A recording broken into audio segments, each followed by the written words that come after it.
Hello, everyone. My name is JD Calderon, and this is Indie Comics Explained. Yet again, I'm brought on another group of fantastic, incredible, independent comic book creators. And look, I'm just gonna start bringing them in. Let's, this guy. Bring him in. Bring him in. I'm right here. What's up? Let's just bring them all in. Bring him in.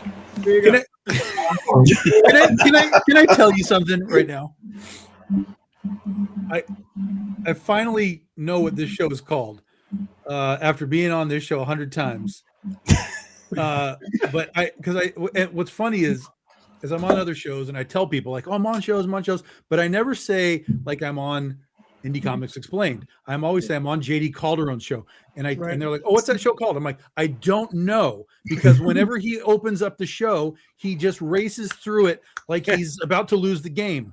And and so I finally heard it this time, even though you were racing like you were about to lose the game. So yeah. That's that quick New Yorker sprint. Yeah. Right. Let's move on. So what's up, gentlemen? What we doing, man? You guys ready for this year to end? Yes. I've been ready. That is a Jet fan statement right there. Holy God. You got one more week to deal with that, my friend. Oh man, dude, no. It's over. No, one more week. Next week is the final week of the season. Next week, bro. It's over, but they're still playing. So you're gonna get fired, man. How does that work if they always lose? How is it there in the last game? Well, no, they're scheduled. The scheduled games. Yeah, the scheduled games. Oh, okay, gotcha. It's not the playoffs or anything. Correct. Yeah. Yes. Gotcha. Playoffs. Yeah, so, right. Gentlemen, it's weird because all I got here is a bunch of vets. Right. So, I just wanted to really talk about bullshit that's happened throughout the year, how you guys are doing, right? I have a few questions. I can ask those. Yeah. So I'll ask this one, right? Because there's no real question for the show. It's just, it's the end of the year. Let's talk comics, blah, blah, blah. Whatever. You guys got anything you want to talk about, bring it up. But I do have one question. If you had an opportunity to talk to somebody in comics in general, it doesn't matter. And I mean, like, sit down and have a 2 or 3 hour just conversation, right? Who would it be? Like, who would you want to just sit down and just talk to? Not try to convince them to back you, not try to fucking, coerce them into supporting you. None of that bullshit. Just have a honest to God conversation with someone in comic books. Doesn't matter. Living or dead? Living. That would be a one-way conversation. The last time I tried, the fucking Ouija board exploded. So, All right. Who were you trying to talk to on that Ouija board? Yeah. All right. I was trying to Jack Kirby. No. but no. So I don't. Let's start with Marvin. Marvin, who would you want to talk to? So like over the years, there was one person I always wanted to talk to, and I got to talk to him at Comics Bro, Jeff Jones. Oh, cool.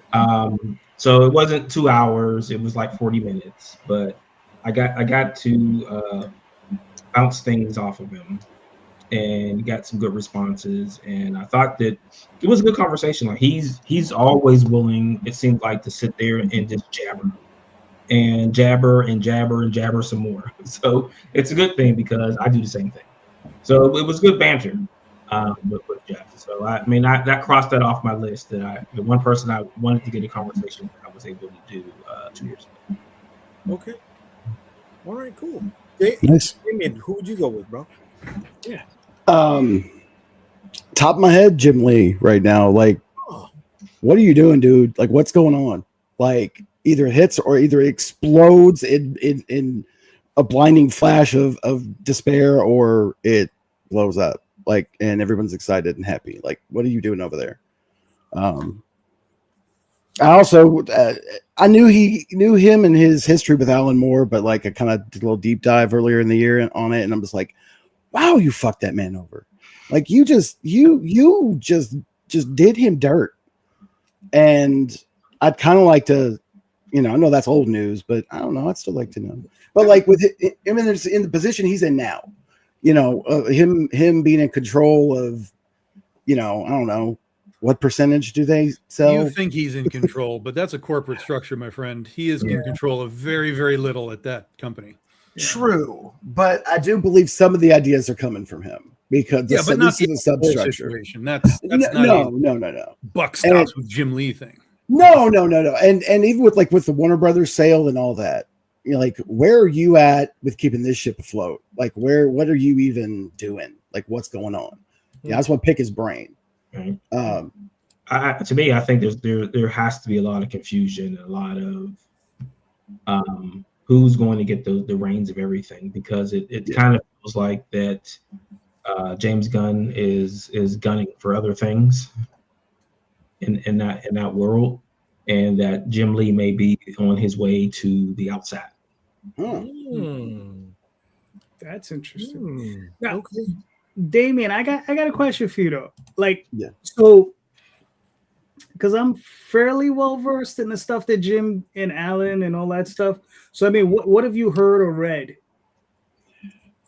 Just that he wasn't really letting Alan Moore know what he was doing with the sale.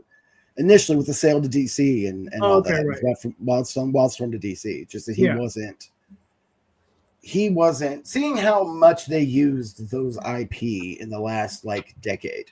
You know, tread them back out again, made them part of the universe, watch it fail horribly, all that, or not, depending on your point of view. To have all that happen after he kind of did him dirty in that way of everybody knew how Alan Moore felt about DC. You didn't need to be anybody to know that. And then he sells his whole company to them. Is you got to go with him. Yeah, but did he didn't have to? You know what I mean, bro? He didn't. But he didn't want. He wanted his to what I read. What that Alan Moore wanted was he wanted his characters to be. He wanted to close the stories. He wanted to finish the story, and so he stayed as long as he could, and then he ended up leaving. And he's also kind of an asshole at the same time. So you got to take a little bit of what he says with a grain of salt. Now, who's an asshole, Jim or Alan? I mean, in some capacity, everybody, but mostly Alan Moore. If you had to look at the two of them and look at their past and see who's probably the bigger asshole, I'd say Alan Moore. But not that he's a bad guy. I'm not judging him as a person. I'm saying, he's more willing to tell you to, screw off than he is to be here's my opinion. Damion, hold on for a second. We have a troll in the chat. No. How did Sandeep know I was a virgin all the way from where he is, overseas, bro? Come on. So let's see. And then he's asking, would end up fucking your moms. I mean, probably your mother. That's who they probably end up fucking. And then 5 virgins again. Ask your mother about it. She'll tell you. Anyway, so let's get rid of Sandeep. There you go. Is he taking a moment from his internet scams to talk to us tonight? Probably. Who knows who that guy is? And nobody cares. Yeah. But that's how we deal with trolls. We talk to them. Not so politely. So I mean, I would kind of be interested in someone actually putting on paper what happened in those last couple of years of Wildstorm. What kind of led to him bailing pretty much and going to DC with his universe that they've kind of haven't really done really much with over the years. Well, it's funny. I mean, they've tried over and over again. It's not like they haven't tried. You know what I mean? And I guess the biggest success they had was The Authority out of Warren Ellis. Yeah. Right. Which I think, what is it? They used one of the characters in the last Superman movie, right? And he said that's one of the films he wanted to make. Well, Authorities, that was canceled. Oh, it was canceled? Oh, okay. Yeah. I mean, yeah, but you got Grifter into Batman. That worked. But then when you spun into the Wildcats book, you kind of separate them into their own little corner pocket and don't have them really interacting with the DC proper. Yeah, but I think that's just a matter of like some of the writers taking interest in those characters and pulling them in. You know, because that's what I think. I mean, yeah. Like I said, that I just like what all led up to him just saying that here, I'm done with this. Well, I got this leads to my question for the night. So let's hold off on the Jim Lee stuff for a moment. All right, because I want to dive a little bit deeper into some of this stuff. No, and it came because of what you guys are bringing up. So that's awesome. That's awesome. I love this. But I want to knock out Calderon's question. oh, okay. Tom is next. You Tom's next. There you go. So Tom, who would you want to have a conversation? Yeah, I wouldn't want to talk to anybody that works for corporate. I don't see how that makes any sense at all, unless they happen to be somebody that also does something of their own on the side. Because that's what we all do. We're all independent. We're all creating things external of corporate structure and existing IP that we can all lean on and all that. So for me, it's an obvious choice. It's always been my choice, and it's Todd McFarlane. Because here's a guy who rejected everything, and along with the other guys too. But he legitimately rejected everything because he didn't go back for Heroes Reborn and all that kind of stuff. He was like, no, this is what we're doing. This is how we're going to do it.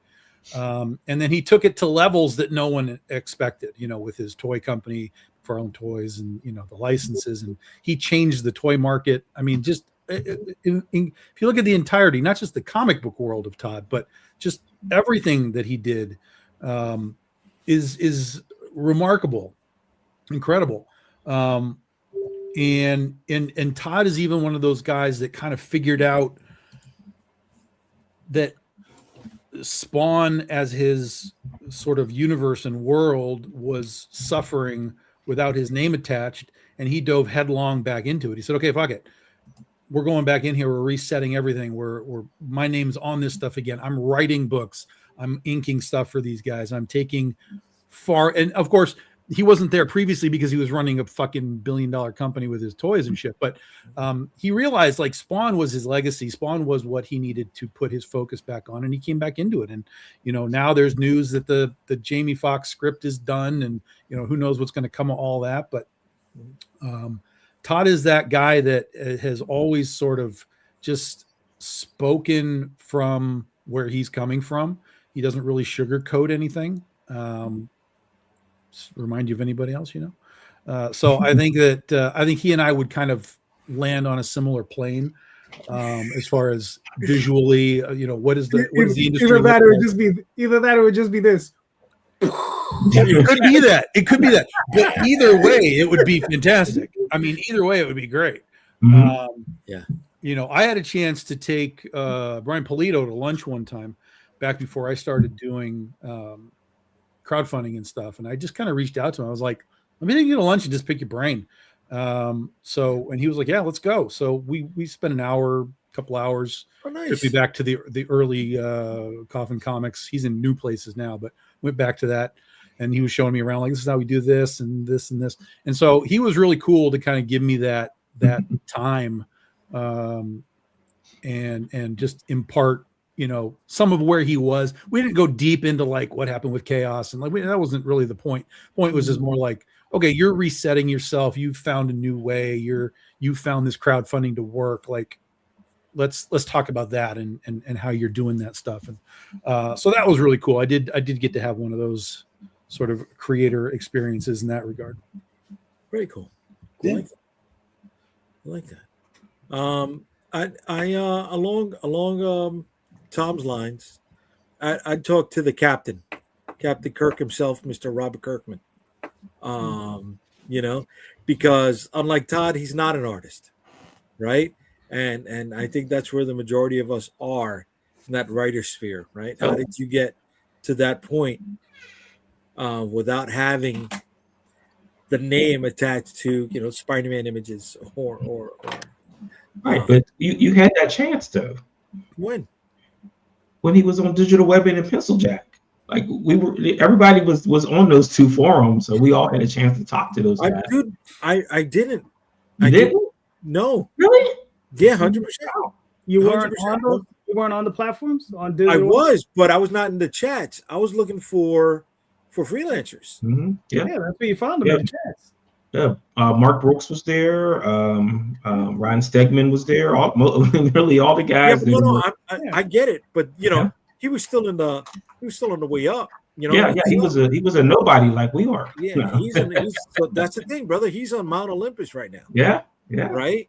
So what was the one thing Polito said to you in that conversation that you really took to heart, if anything? Okay. So yeah, no, I'd go with Robert Kirkman, man. Yeah.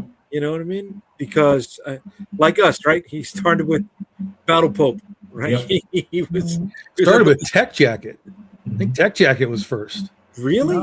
I No, Battle Pope was first. Battle Pope Was it? Yeah. He was testing Battle Pope on the forums. So it was all he talked about was on the forums. Yeah. Look at that. Yeah, back in the old Funkatron days. Yeah. That was his first baby. Yeah. Yep. Okay. All right. Well, Tom, I don't know if do you want to answer Daphne's question?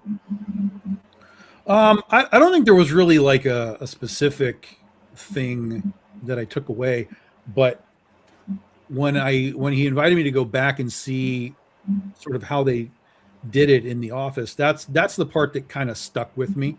Like seeing like, okay, look, we have this dedicated space because that's all they were doing at that point was crowdfunding. It's like, we have this space for fulfillment. We have these guys that come in and do it. This is where we lay books out for signing. This is where we have, the archive, whatever. This is where we have sort of they were setting up like their early sort of museum thing where you could like look back on all of Polito's career, because they've got like, one of everything for their stuff.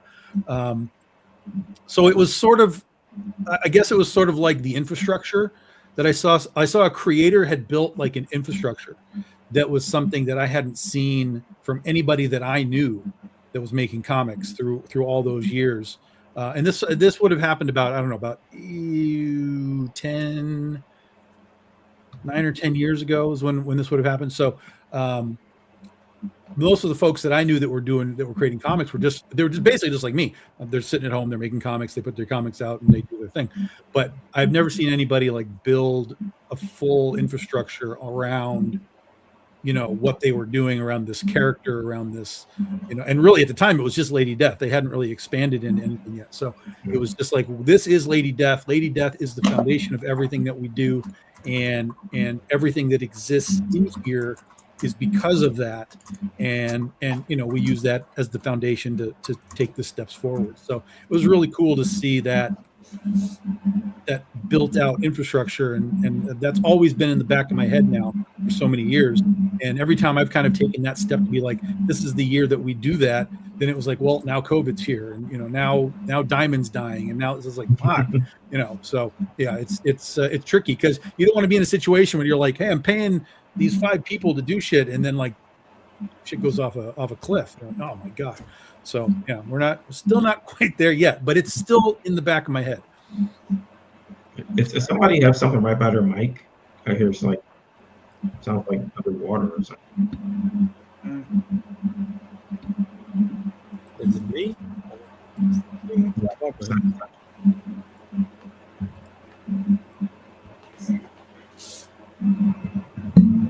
Let's see if that helps, if that's me. I don't think it's me, but it could be.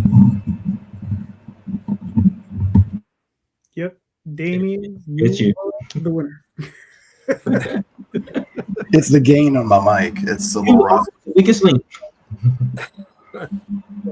But before I answer my own question, I just wanted to show this off because I found this in my collection. I was just rummaging. I have a lot of trades. I mean, like I got like walls and walls just filled with them. So I was just looking through it and I found this. I didn't even realize I had this. I was just like, oh, look at this. Look at that. You got the first print. Yeah. And I don't know when. I'm pretty sure I ordered it when it came out. Pretty sure. When it came out, like the first time? Yeah. Like back 10 years ago? Of course. Yeah. Wow. Yeah. Like I said, I mean, there's when it comes on to indie stuff, I'm always willing to give a shot to just about anything, So Give you a shot, Tom. He gave you a shout. He stumbled across you. It was an impulse buy. Shut up, Brian. Well, it's like I was going through dollar boxes and found Dreamweavers, and I grabbed that. You Like, did. Give me that. You know, that's how it works. Like not modern, but like old school. Like vintage Dreamweavers. Yeah. Yeah, the black and white 92 version. Jesus. But if I had an opportunity to talk to anybody who's currently alive, there's two guys. One of them is Mike Richardson, publisher, longtime publisher, creator of Dark Horse.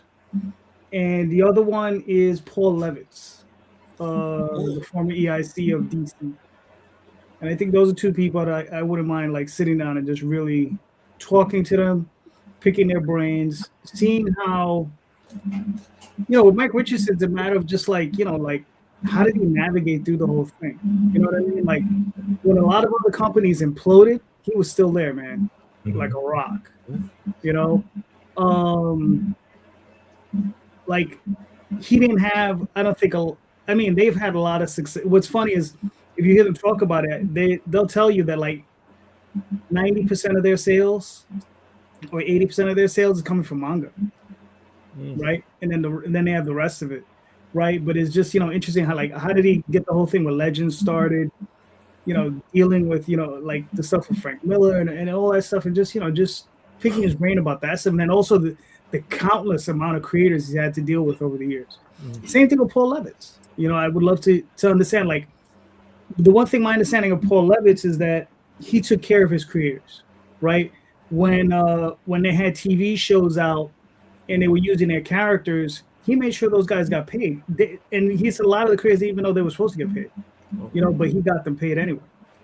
And like, what stands, like, what's the big difference between today and what happened back then?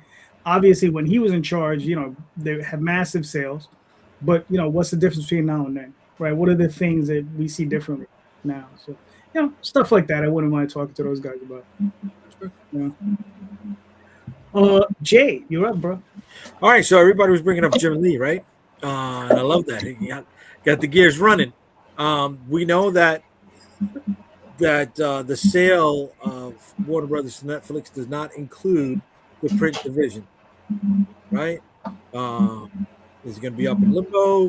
Is it going to be licensed to somebody else? Is it going to be sold to somebody else? Don't know.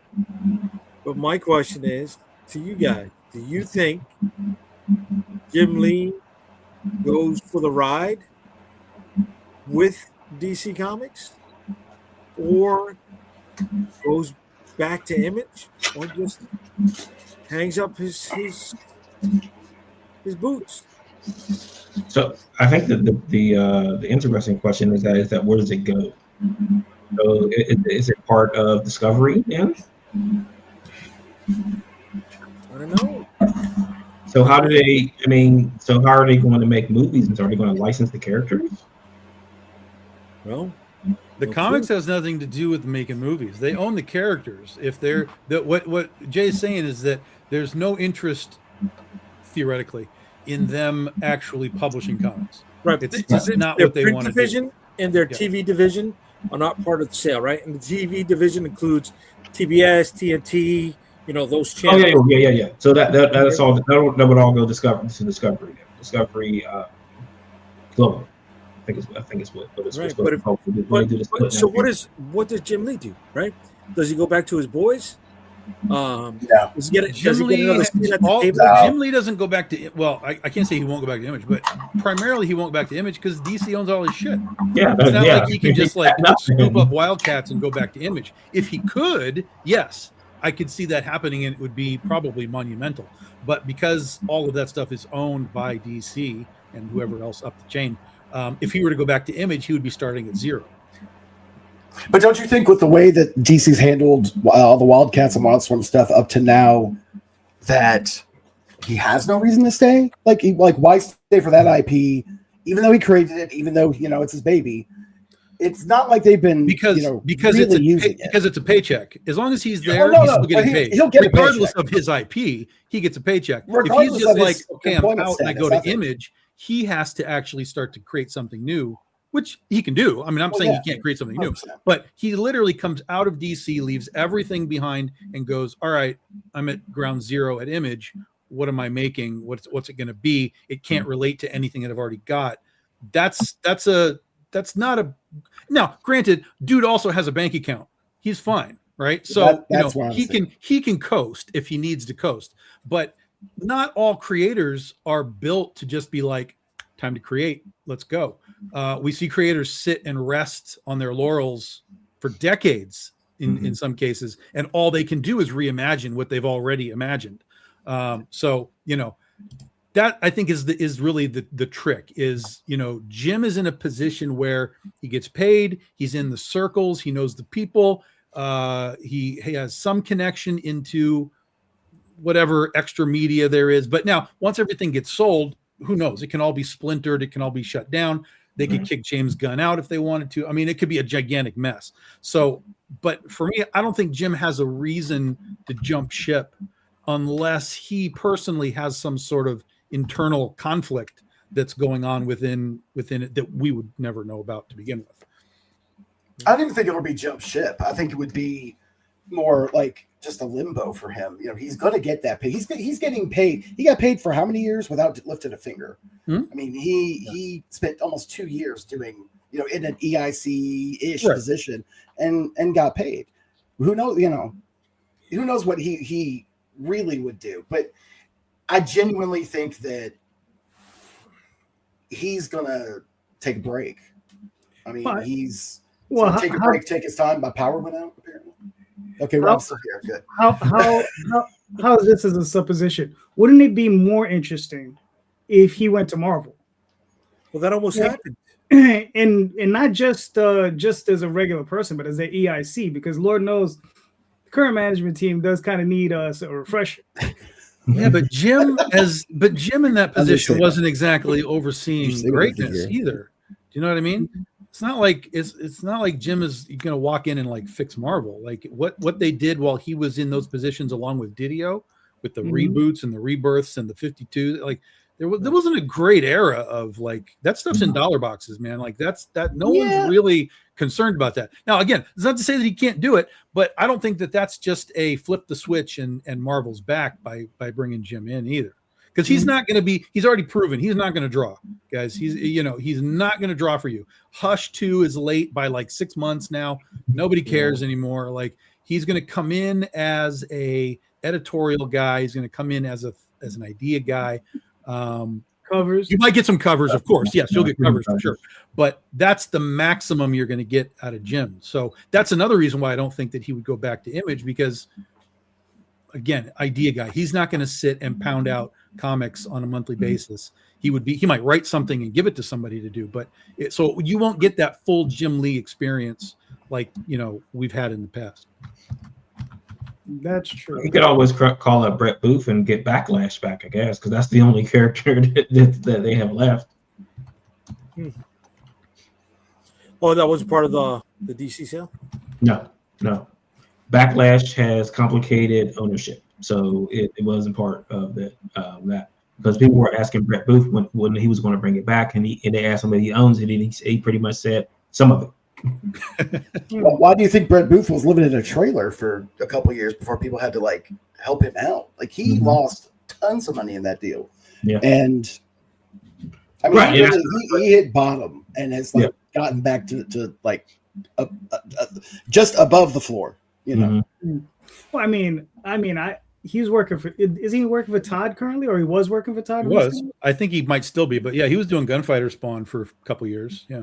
He did some X-Men stuff, and he's doing some like dinosaur stuff, and he still owes me a cover. And does he owe you a cover? I was just gonna say, hey Brett, you can hit me up. We'll take care of that. But if I'm in line, then there's a massive line.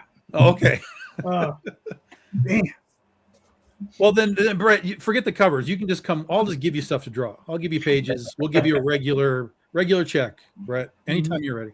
Right. And I think that's why I would like to see on paper the whole story of the Jim Lee Wildstorm DC and who got burned in that, because Brett Booth can't be the only person who got burned. in that deal. Right. Mm. So how did he get burnt? Was it because he had a part ownership of that character? Yep. That's interesting. Well, not just the character, all the other characters that were involved in that book. So Taboo and all the other ones that are there, he can't do anything with. Oh, that's weird. That's interesting. Gotcha. Tom, you got a question? Nope.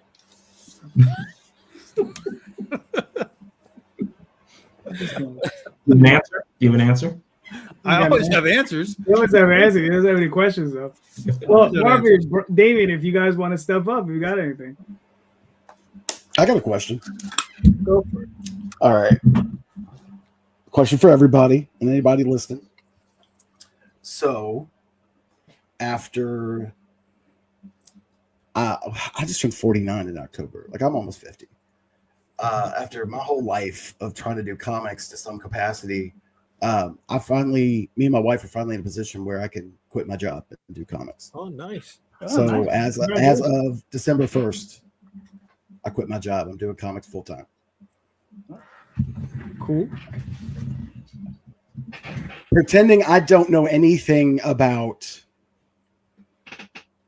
starting in the business, what would be the biggest piece of advice you could give a person just starting out right now as an independent creator, from what you know and what you've learned?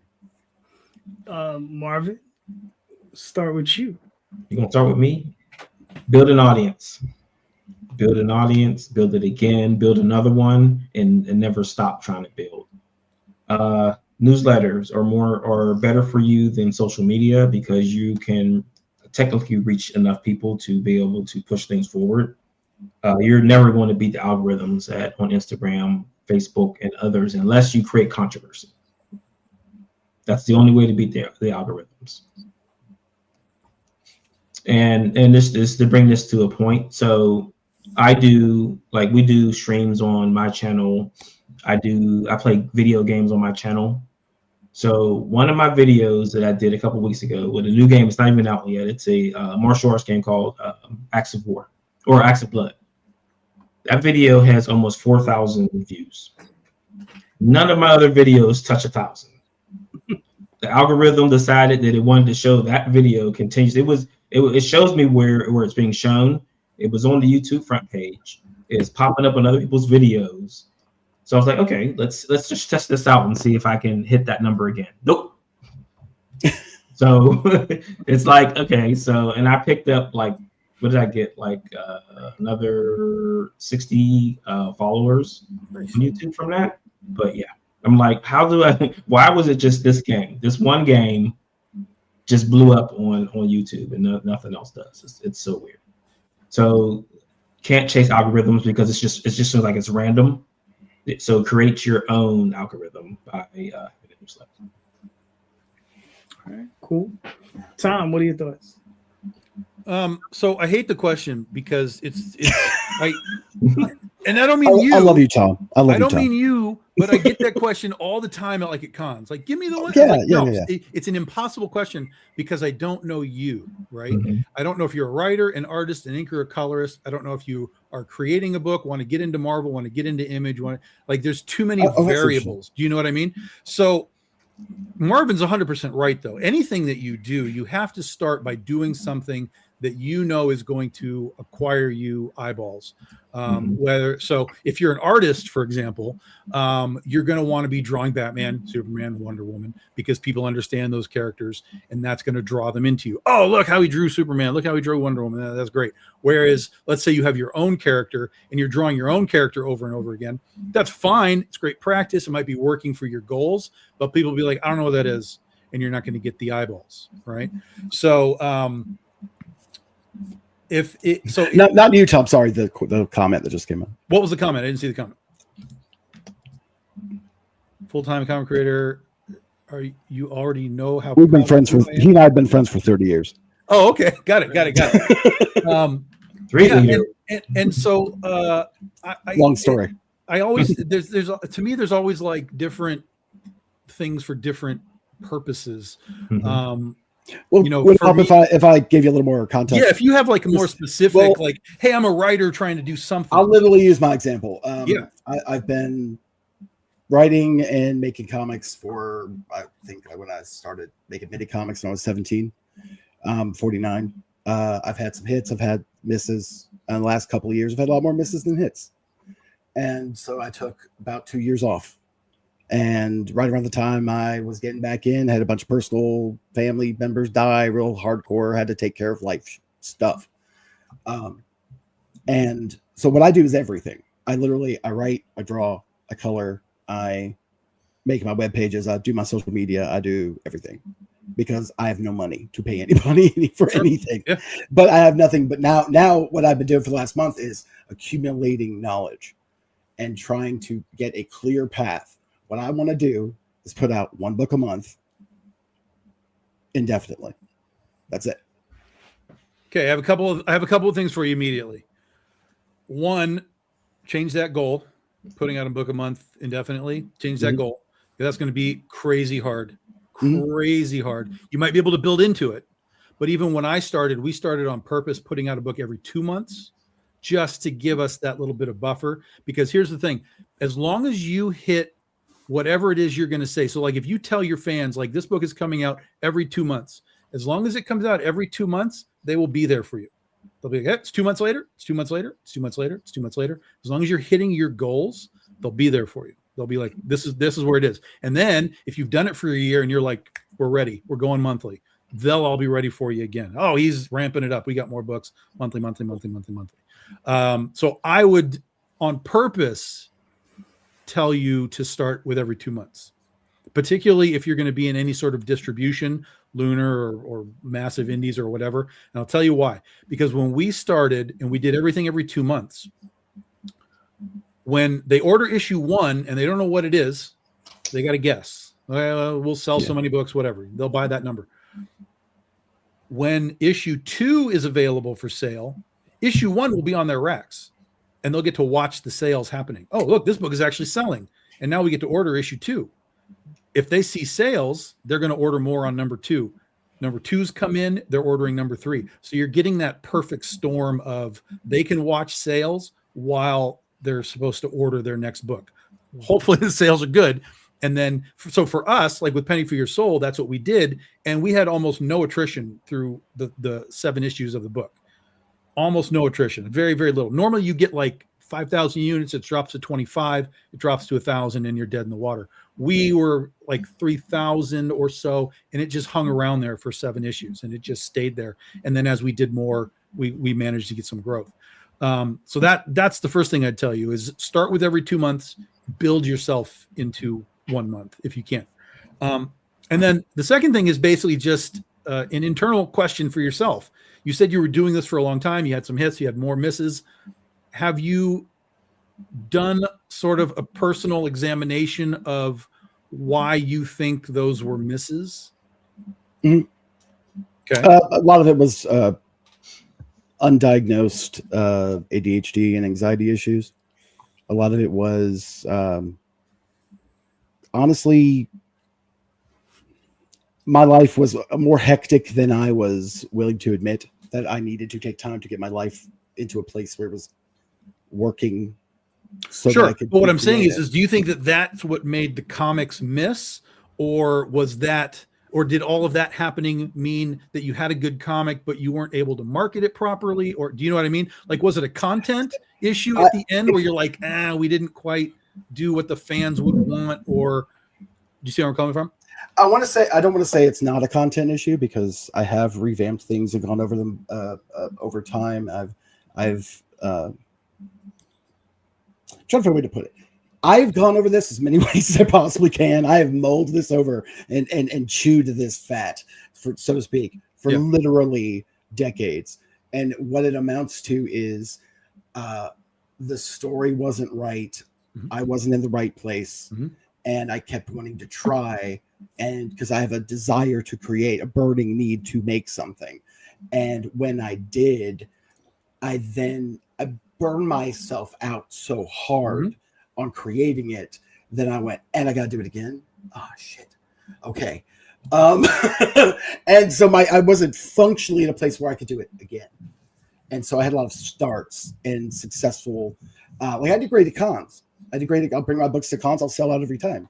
And it like my content, like my stuff, not fan art, not that. I really think it's just that I wasn't in a place to do it correctly. Okay.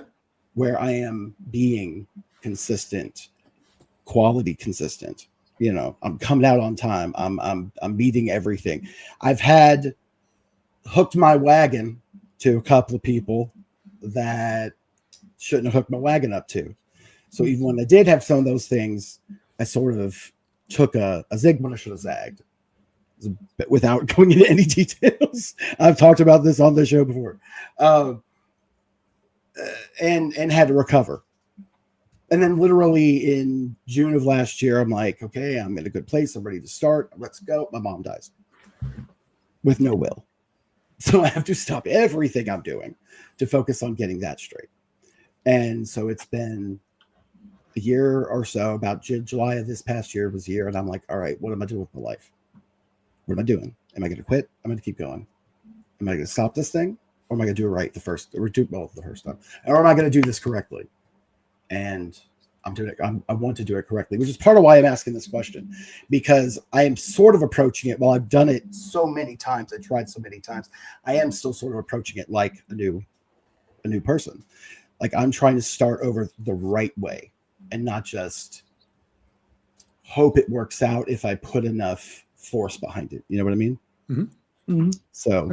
So that goes back, like you talked about the burnout, right? Yeah. Do it every 2 months, dude. Yeah. Give yourself that gap and a minute to breathe between again. And once you feel that you've got your gears going, then you can switch it on. We're going to do 6 months every 2 months. Then we're going to see where we are. And if we're ready, we're going to go monthly, and then you can pop it.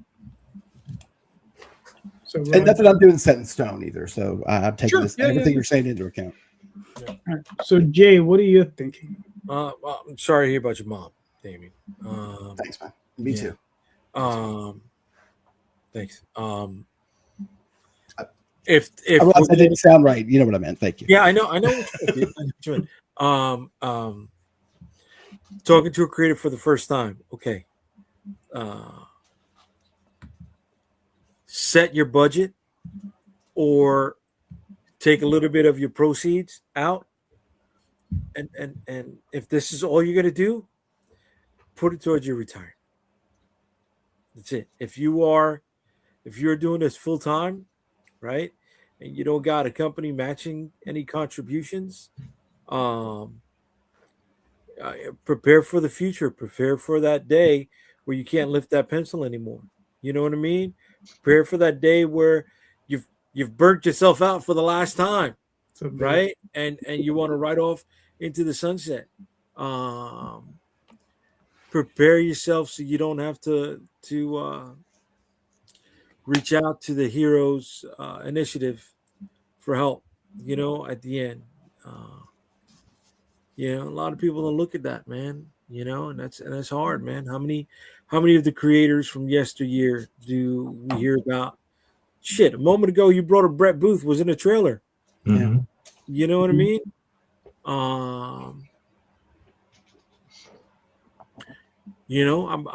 I give you all the chops for doing this full time. I hated putting on a monkey suit every day for the last 22 fucking years, right? I feel like the Dunkin' Donuts commercial guy, right? Time to make the donuts. And every day he's sitting on the edge of the bed, just rubbing his knees and trying to come up with the fortitude to get out and do that. I just turned this on. We went from one back. Yeah, man. You know, come on, turn it on, Jay. Turn it on, Jay. Let's go. That's something that creators don't talk about, guys. You know what I mean? We're not going to be those. I don't know about you guys. I'm a grinder, right? I'm not the $10,000, $20,000 campaign guy, right? We build our stuff over time. So I can't take that chunk right off the bat and put it away. I need the fucking day job to do that, right? I need the day job to protect future me, but I can't go up 3 flights of steps, so just. Hey, that was last Tuesday for me, so I don't know what you're talking. No, go ahead. No, you're absolutely right, and that's another thing is that look at what financially, we did the math, and financially, we're not going to be more stable than we are right now.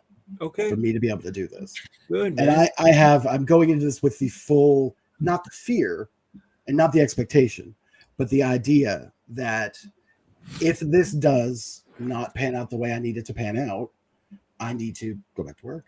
I mean, it's just going to be that simple. Right. And I'm okay with that. Like going in, knowing that could be a road out.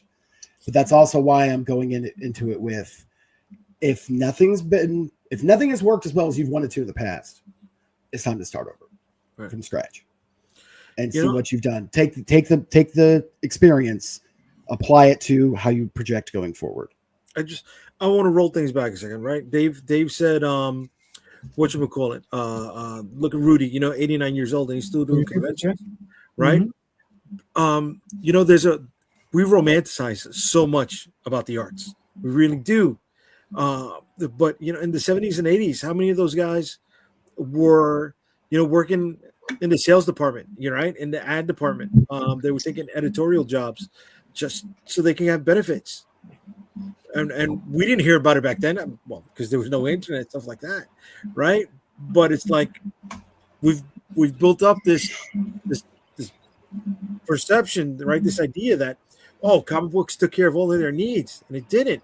We're seeing that today, like with what Dave just said, right? 89 years old, and he's still doing conventions, man. Yep. That's hard, bro. That's hard, man. I don't know about you guys. I'm sorry. I don't want to die on the board, right? I don't want to die on the computer, right? I want to get my stuff, pay my dues, and enjoy what I got left from my life. Okay. Or hand it off to someone else to take over. Or hand it off to somebody else. That's cool too, brother. That's cool too. But I got to make sure that the revenue's coming in, that they can get their slice of the pie along with me as well, right? All right. Cool. Yeah, but I mean, we've seen that at conventions where they're just dragging these people out, like they're just bought it Michelle Nichols. Oh, Stan Lee, the stuff they did to him towards the end of his life was terrible. Yeah. Right. Shit, Herb Trimpe, horrible. Right? He was doing the con circuit. He came home, and then boom, on his recliner. That was it. Yeah. Disagree with you, Jay. I actually do want to, if I go out of this one, I want to end up writing. Okay. Be in the middle of a story somewhere, just, living that dream. But Damion, what I would suggest is a piece of advice that something that Jim Lee did to bring it around, right? He said early on, when he first started his career, he gave himself 1 year to sit down and become a comic book artist, right? Because his dad wanted him to become a doctor, right? Yeah. And what he did was he got up every day like he was going to work, 9 o'clock in the morning, made sure he was at his desk at 9 o'clock in the morning, did not leave that chair except for lunch till 5 o'clock. And every day did his 8 hours, just like you were doing a regular ass day job, grinding, cranking, doing everything you got to do to make it a success for himself, right? And obviously he's Jim Lee, so we all know who he is, and it worked for him, obviously. So that's what I would advise, right? Is that if you're going to do it, don't just take it seriously, but take it deathly seriously. Like, your life does really, really, really need you to get this right. Or if not, you're just going to end up at a regular day job where you're just going to end up hating life, Well, you might not hate life, but right. I don't hate life. You end up like Jay, you end up like Jay. I mean, listen, I go to a job, I don't hate my job, but I am damn bored at it. I go there, I'm just bored. And it's just like, they present another fire, I put it out, say, okay, let's move on to the next one. All right, there we go. And I got some other employee bitching at me about some dumb shit, right? But yeah, that's what I would suggest is take it very seriously, work diligently, whether on your crafts, because if you're gonna, write, draw, and do everything yourself, you have to work diligently on all of those levels, right? Get up every day, do what you got to do, and Minimize the distractions. exactly. And let's see what Jason has to say here. Lots of people don't have savings for retirement, and that's with regular paying jobs. Slinging artwork is even harder to make a nickel on for full-time creatives. The discussion of saving for retirement may not even come up until it's too late, since they're likely to struggle to make ends meet on a week-to-week basis. Hard to hear some of these stories about well-known creators of the past, like Rudy Nebers. Yeah, this is true. So, I mean, just to throw another thing out there real quick, since it came up with the news today. So, like, as you're moving from like a 9 to 5 into a creative position, have you dealt with your healthcare? Before I even made that call, if I wasn't, that was the first thing. Okay. Actually, in order of appearance, it was the last conversation that me and my wife sat down and had, because everything else was pretty much easy to say yes or no to. Right. But that had to be squared away for the next year at least. Right. Okay. Before we could even. Yeah, because I did see they posted the changes to the health plans and some of when the percentages are going up. Like one of them is going from up to 20% on the premiums, and that's going to be painful for some people. Yeah, man. Yeah. I was working a 40-hour-a-week job, making almost $30 an hour, and my take home was $400 a week, because everything else was going to insurance for two people. Yeah. Which was reason number one to say, give the bird to the company. But beyond that, that was a major thing, because you're right. People don't think about that. You're so like, oh, and like JD said, it's romanticized. I'm going to leave this thing. I'm going to succeed in this. This decision was years in the making. Okay. It was, where are we going to be next Tuesday, but where are we going to be next month? Where are we going to be next year? Where, you have to, for us at least, it was, I've got medical conditions. My wife's got medical conditions. We have to have insurance. Mm-hmm. It's just not doable. Life's not doable without it. Mm-hmm.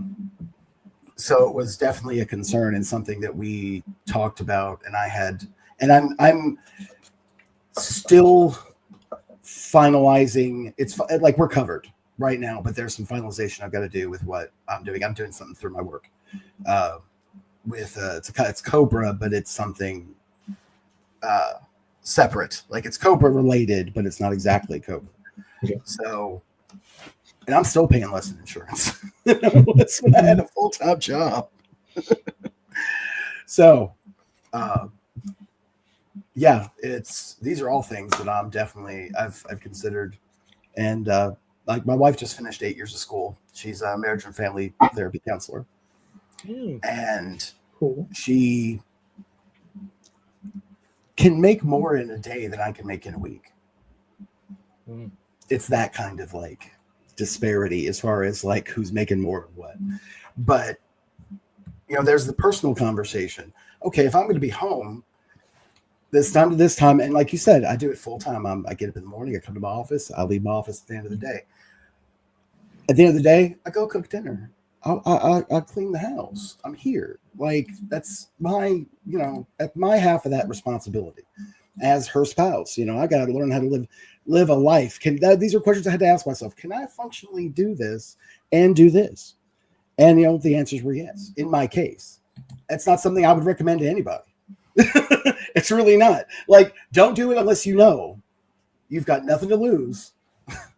And like the pros and cons column. If the pro column is so high that the cons column, and there's nothing in the cons column that's going to kill you or make you lose a roof over your head or food in your stomach, then sure, go for it. But it's a huge decision. And huge. Like I said, years in the making. I give it to you, bro. I'm not trying to invalidate your move. I'm not trying to put you down. Way to be on that. I hope you're successful. I am. I do hope you're successful. But I'm looking at what Dave said again, right? And I'm there with you, man. He's got 7 to 8 years. I got I got 3 years till I retire, right? And judging on his picture, I'm a few grays away from looking like him, man. Dave's been working on that War of the Independence book for a while. I saw that last page you posted, man. It's got Critter in that close up at that bottom panel. I see what you're doing. Look at that. I see what you're doing. Very cool. It's just I just wish people understood that more. You know what I mean? Prepared for that. That's all. Yeah. All right. Cool. Hopefully they're listening. All right. Tom, you got a question yet? No.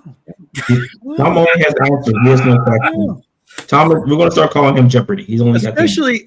Yeah, I mean, the last I did like 3 questions in a row, and they were all like humdingers. So we're going. Yeah, we're trying to go out on like a nice high note for the end of the year here. And all right, I got something. Oh, good. All right, so the cost of shipping international has gone up again. Yeah, this is clearly a high quality, thumbs up, smiling for everybody question. Yes, that's where we're at, baby. End of the year. We're going out on a downer. It doesn't matter that it's going up, Jay. Do you know why? Why? Because you can't do anything about it anyway. Can I? Nope. I'm shutting you down. Go ahead. All right. 15-ounce package to Australia is now 39 and change, rounded up to 40. 15-ounce package to New Zealand, same thing. To the UK, $30. To Canada, $28. Where are you guys at with factoring in shipping internationally? Are you going to continue doing it? Are you going to charge? You why wouldn't you? Yeah. They're paying for it. Yeah. They're making the choice to pay for the bill. Yeah, as long as they're going to pay for it. I mean, I feel bad. I would feel bad sending one comic book to somebody for $29, but I mean, what are your other options? Your only other option is to print in those countries. Right. Or make really good friends overseas you can make a mass shipment to. Yeah. Because there's people that live that way. Like, There's another option. Can I answer the question before you answer the question? Hey, listen, you let everybody else run off on tangents tonight. Go ahead. Go ahead. It's your show. It's your show. Yeah. This is what I would suggest. I would suggest PDFs. That's what I would suggest. Yeah, but some people want the physical. Like they want the physical. Then there's another suggestion is I would say don't back me now. Wait 2 or 3 campaigns and get all the stuff at once. Because but that only works if it's not limited edition stuff.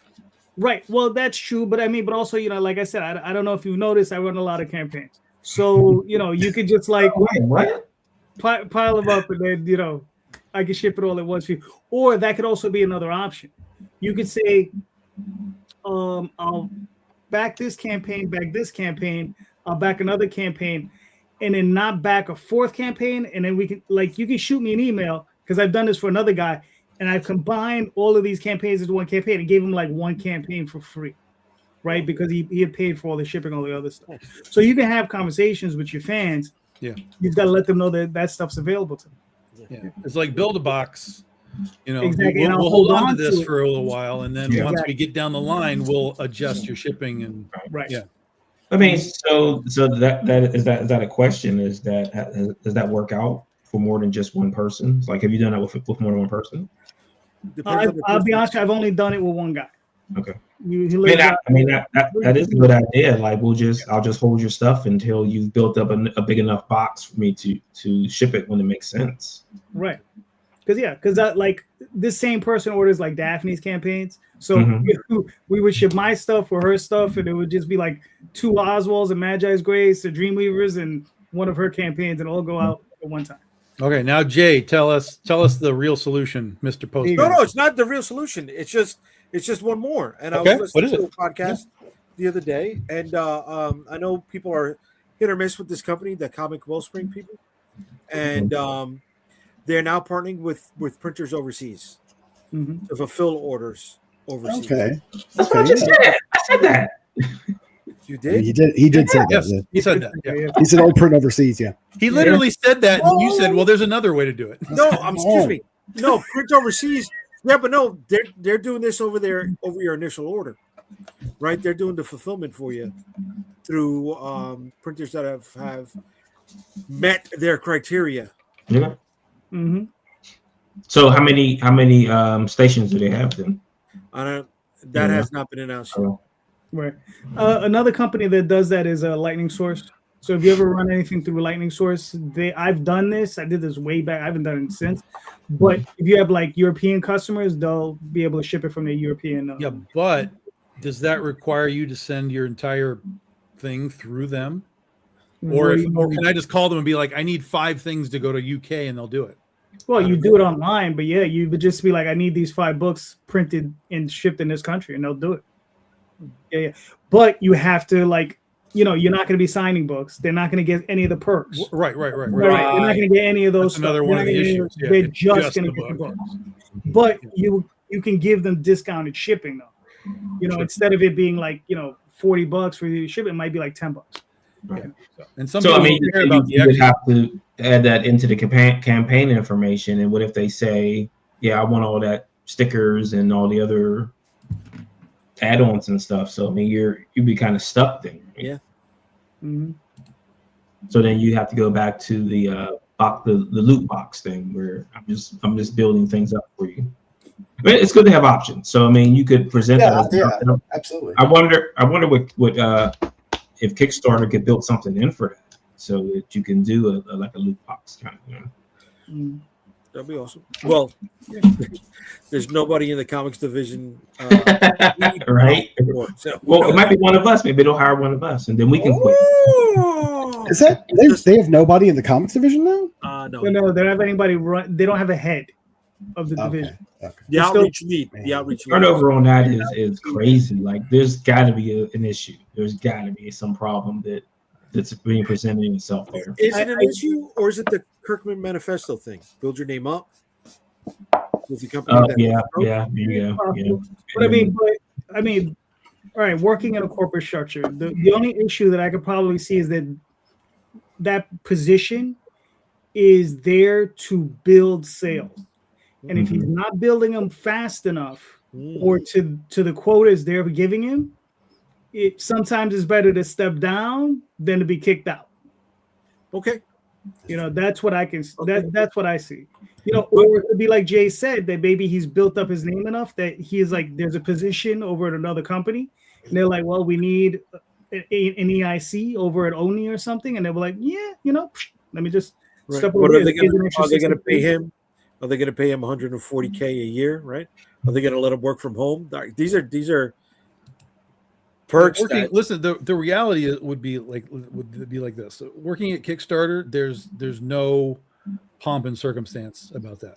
Working for Oni, Dark Horse, whatever, you can move to a company that has that kind of creative element to it. You're a salesman at Kickstarter, basically. Oh yeah, right? You're a glorified Kickstarter salesman. 100%. So that's why nobody's going to hang around. Like, why would they? Unless it's some kind of crazy paycheck or hyper perks, which it's not going to be. As soon as you get as soon as you get headhunted to be like, come over here, they're going to take the job. Okay, but I hear you. I do. Right? You're getting $140 to work from home, paid travel, per diems. Right? That goes above that $140. Where are they traveling? Conventions. Kickstarter? Yeah, that guy was going to conventions. Yeah. I have never one time. Oh, you mean just the dude is being sent around? Yeah. Oh, okay. I was going to say, I have never seen Kickstarter at a con before, and that's exactly what they should be doing. Yeah. They've done New York Comic Con where they've done contests and things at New York Comic Con. Yeah, but they don't have the Kickstarter booth we're presenting. You know what I mean? That's what they need to be doing. They need to be hiring some motherfucker to take Kickstarter around the country as a platform, like Whatnot does, right? They need to be doing that across the country. Unfortunately, that's not going to happen until Kickstarter has a viable challenger in the number 2 spot, right? Because that doesn't make any sense. That makes no sense because grow your fucking company. Otherwise, do you want to be Diamond Comics? and extinct in 10 years? Dude, when you're in the top spot, we have literally laurels. evidence of companies that coast on their shit. Yes. And So die. you Tom, you brought up Whatnot. Okay. Yeah. Whatnot was at New York Comic Con, and they had 20 by 20 space 3 years in a row before eBay said, "Oh, maybe we should show up there."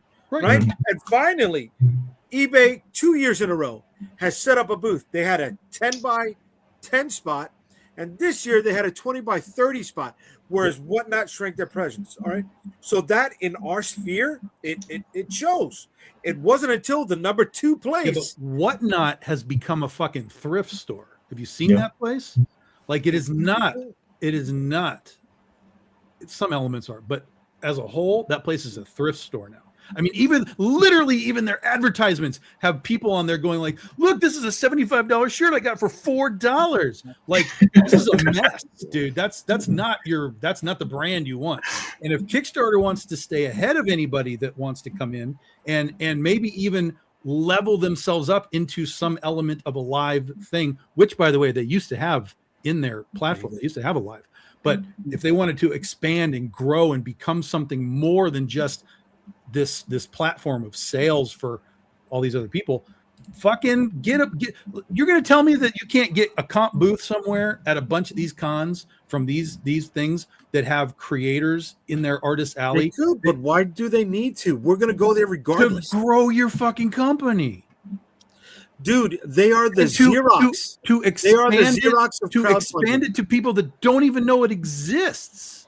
This is the whole thing. Like, it's right now, it's very insular. It's very, very insular. And I'm not just talking about comics either. I'm talking about movies, music, like every fucking thing that they do on there. They are at the tiniest fucking seed of what this company could be if they would just put somebody in charge of it that had some semblance of any forethought. Because even when they do updates on their fucking platform, it takes me 8 seconds to go, "You fucked this up. Why aren't you doing this little thing? Add a button and fix this shit." And then you know what I get when I ask them? They go, "Yeah, we know. We've talked about that." Well, motherfucker, do it. What are you doing? The company is stagnant. I'm going to say great. The company is good.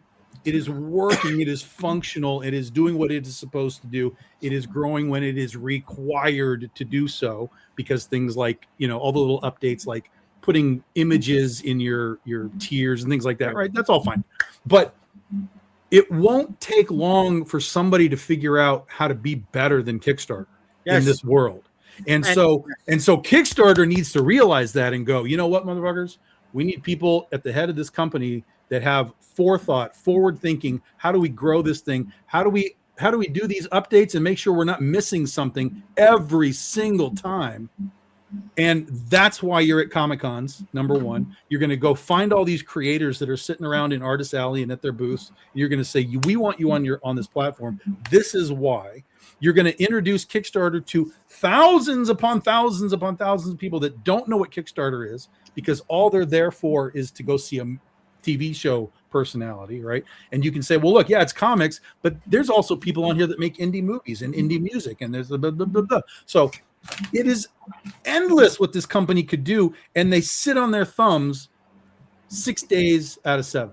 So I've been to the Kickstarter offices. Oh my God. Okay. It's in a gentrified part of Brooklyn. It is the size of a Wawa. I don't know, you guys, everybody got a Wawa? Right? We just got them. Or 7-Eleven, for those who don't know. Right? Yeah. Maybe 2 floors. Yeah. 2 floors. And I don't know if they have the personnel. They don't. This is what I'm saying. Yeah. You have to get the personnel. Yeah. And I'm not even saying more necessarily, but the right fucking people who you can say, "We want you to come in here. We want you to see the future of this company. And we're going to pay you enough that you don't go run off to Oni as soon as they come and say it. You're the guy for us." All right, guys, hold on. It seems like everybody's on the edge, especially Marvin. You told me, wait a minute, JD. You told me that drama is the only way to fucking make these things. I didn't tell you that. That was the other guy. Marvin said that. Marvin said that. I get no credit tonight, man. No credit. My feelings are hurt right now. So Marvin, talk to us real quick. You got a few minutes here. Yeah. So this is Volume 3 of The Edge, God's Thunder. We have this gentleman, this huge packs of muscles and a giant hammer that's going to wreck up the place. So God's Thunder are the organization that was introduced in issue number 1 that hate anyone who has enhanced abilities.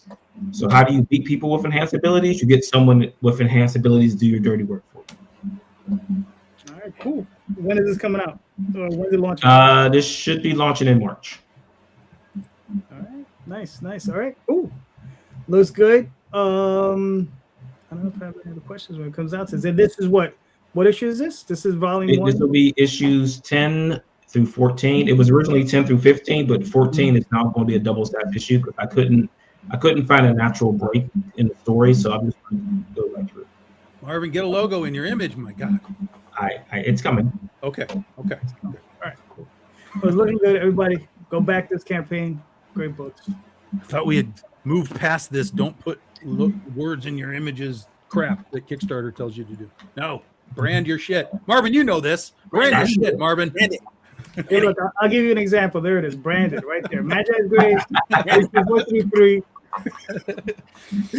I got another 5 days on this, so go check it out. All of this is explained on there. It's in the show notes. Got a lot of fantastic covers. See Michael Lanning doing the interiors, with Champe Ramirez doing the colors. What? Yeah, Champe did the colors. So yeah, let's go check it out. Champe is cool people. Yes, he is. Right, and then of course, because I'm a masochist. So the Oswald Chronicles currently running as well. I got another 10 days on that. So everyone go check that one out as well. So depending. How the hell did you get 2 running at the same time? Because I'm better. Because I'm just, because that's the other little secret. Exactly. Just do another account. Do another book. Exactly. Do another account. Buddy. What you need is another Gmail account, and then you can open another account. Gotcha. Here, listen, guys. I do have. I like how we skipped over the dude at the top. That as I was talking, he was like, "You're right. This is skip right over that. Which one? Who's saying you're right? Yeah, I don't see anybody saying you're right. Exactly. I'm like, I find it hard that anyone said that. Yeah, I don't see nothing. I got nothing, kid. Scroll up, buddy. All right. I love Daphne. Get to Daphne. As big as at 8:38. Damn right. 8:38. And Brian Baby Red agreed with Tom. Who was it? Brian Baby Red 78 at 8:38. I can't agree with you, Brian Baby. I got 1. I got 2. I got 3. That's Damien's homeboy for 30 years, bro. You got 30 years to fix him. Tell him Tom's wrong. Tom always says you're wrong. Tom's wrong. Let him know. Oh no! See, if it doesn't grow on their own, they'll end up being like Blockbuster. Also, he's agreeing with me in my stuff. No, but Daphne, yes, smaller than a Wawa, bigger than a Buc-ee's, bigger Wawa. Yes, I get it. I'm with you on that. But it's also how we give direction. You see that building over there? You make a left when you get to that building. All right, you're gonna go down 3 lights. Come on, it's live. That's how we do, girl. That's how we do. Here we go. Fascinating how much the talk around comics goes straight to business these days. This could almost be a talk about selling farming equipment to a series of different distribution points. Are comic book creatives some of the most dialed-in salespeople these days? Oh, we're not. No, that's no. Absolutely not. Wow, that's the problem. That's the problem. Correct. Yeah. You may hear a lot of people that do it regularly talk about it. Like we kind of all talk about it because we do it regularly. None of us are, I would say, dialed in at all. I think we have the mentality of it. We talk about it. We like to think about it and impart what we kind of learn and into what we do. But I would say that 90% of comic book people are the farthest from dialed in to all of this stuff. Yeah. But then you know what, the industry doesn't function like a traditional industry should. Yeah. right? That's true. Because I have a very storied past when it comes to selling into big box stores, selling into supermarkets, selling into bodegas. I know how to do an activation, right? I know about keeping the milk in the back of the store when it comes to setup. I was part of setup teams, right, for big box pharmacies. Guess what? No comic shop that I've ever gone into understands this word, planogram, right? They will never. There's no setup for any comic book shop. Every comic book shop is set up differently, and that's the confusion and the beauty of this industry too. Right? I mean, you don't even have a standard sales system of comics. You don't. Like, not everybody puts barcodes on their books. Not everybody puts a price on their books. There's no standards anywhere, which is why, again, as Tom said, and I think that's the problem. Like, well, I think that's what makes it glorious, is that it is a free-for-all madhouse. Yeah, but that's also what shoots it in the foot, bro. You know what I'm saying? Yeah, but the thing is, though, is being independent creators, I don't need you. I don't need Tom. I don't need Marvin. Absolutely right. Damion to tell me what to do. Just like nobody needs me to tell them what to do, right? It's the same Absolutely thing. right. It's democratic in the sense that we get to do whatever the hell we want to do. If I wanted to make, It's American. yeah, it's American. It really is. It really is. If I wanted to make 6-inch by 6-inch comics, I could make those if I wanted to, right? Yeah. Or I just wanted to make square looking books, I could make those. Yeah.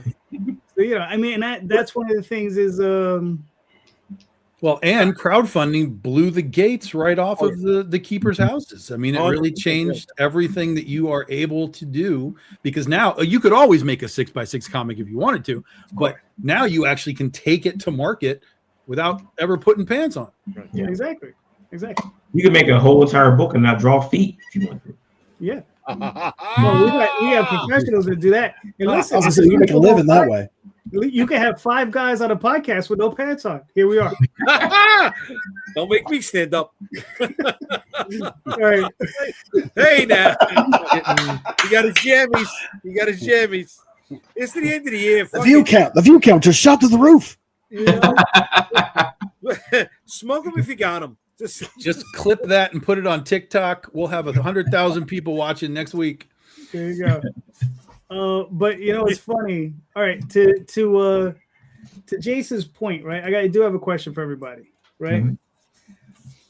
Who is your third greatest influence in creating comics? Because I know you know your first. You probably know your second. Who's your third?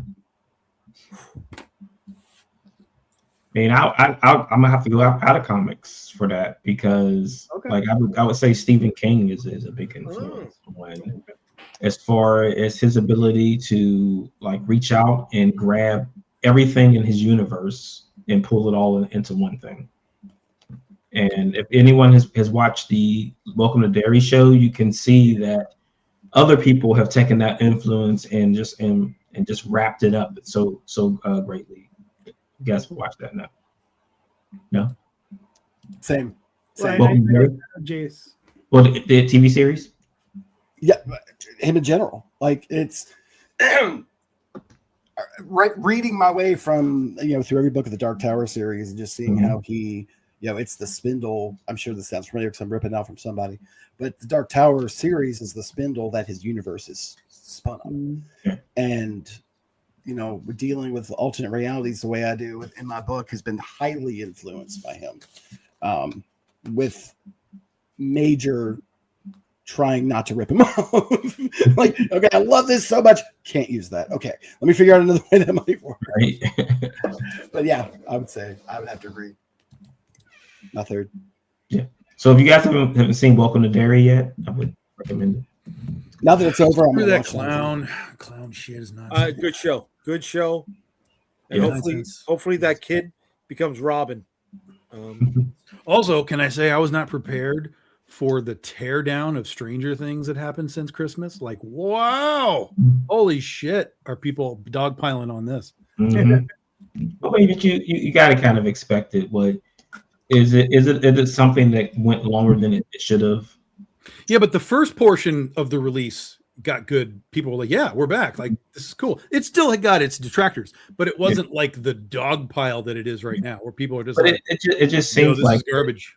the longer something goes, the more people dog For pile sure, on. especially in this case where it was always a start and stop, start and stop, start and stop. Yeah. But you know, I was not prepared for the overwhelming kapow that it's getting. Well, I mean, like they did really same thing to Peacemaker. Like people just ripped apart those last 2 episodes. Yeah. Hey. I avoid it. All right. I don't care anymore what other people think when it comes to that shit. Either if I'm going to spend my time and watch it, I'm not going to care what they think. Exactly. Oh, I don't care either. I watch. No, but I do. I markets understand of what you're everything. saying. It's Because when I watched the first part of It the blows my Stranger mind. Things stuff, I was like, guys, really? This is not great. There's some elements this is not great. And then, but most of the reaction was good. And then I haven't even watched the new stuff yet because I just like watch it on TikTok now. Everybody talks about every scene and was like, all right, I don't even have to watch it. I watch these guys show me everything that there is. So yeah, and same thing. Like I was not prepared for the dog pile on Tom King for his Wonder Woman run. Like it is getting raked over the coals. And that guy pretty much has done, been untouchable for quite a while. As far as have you read it though? I read the first issue and wanted to burn it. Yeah. Oh, okay, so there you go. You validated it. So Tom, who's your third influence? I think it is similar in the Stephen King vein, but it's not a specific person. It's more just a storytelling genre, which is film. I got very into like not just watching movies, but like understanding them and understanding like moving the camera and setting things up and trying to move yourself through this scene of like we're in a warehouse and we kind of start here and then we kind of end up over here. And so I got really kind of deep into that and I started to think about like, okay, well, how would I translate what I'm seeing on the screen here onto my page and then breaking that into panel to panel, page to page. And so I've had people tell me like, every time I read one of your books, I felt like I watched a movie and I'm like, that's it, because that's what I want you to have. I want you to have that specific experience versus all these little tiny squares and stuff. I want you to feel like you're in this world and moving with everything that's going on. So I think that's really my sort of inadvertent influence is just, a different form of storytelling. Okay. Jay. Marvin said no. Marvin said no. I'm not answering this question. That's a great question, Daphne. I think some of it for sure is performative, 100%. That's just the world we live in. But there's enough of it from people that I've watched on a regular basis who even have liked the first part of that Stranger Things, and now they're just like, "What the fuck are we doing, guys?" So yeah. Well, everybody thinks they're on a TV show now, but the problem with that is that if everyone's on the show, who's watching? Yeah, right. Were there not enough dick jokes for him in the second half? I mean, that's just what I don't do. There were so many dick jokes in the first. Yeah, there were. Why? It's not even like relevant. No. Okay. Sorry. And I like dick jokes. I'm just saying. Sometimes there's too much dick going on. Jay, you're talking about. All right, so everybody. I set you up. Take it down. Go ahead. Everybody's going outside of comics. I'm going to go outside of comics, but with a strong foundation in comics. Dwayne McDuffie. Okay. Creation of Milestone, right? Mm-hmm. Where we're at, right? Trying to get something off the ground. His connection to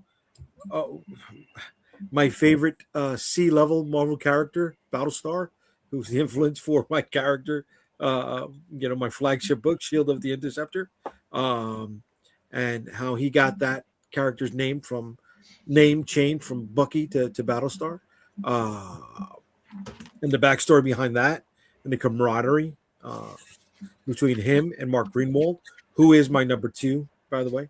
But also because, damn it, he brought together he was a showrunner in the greatest animated series out there, Justice League and Justice League Unlimited.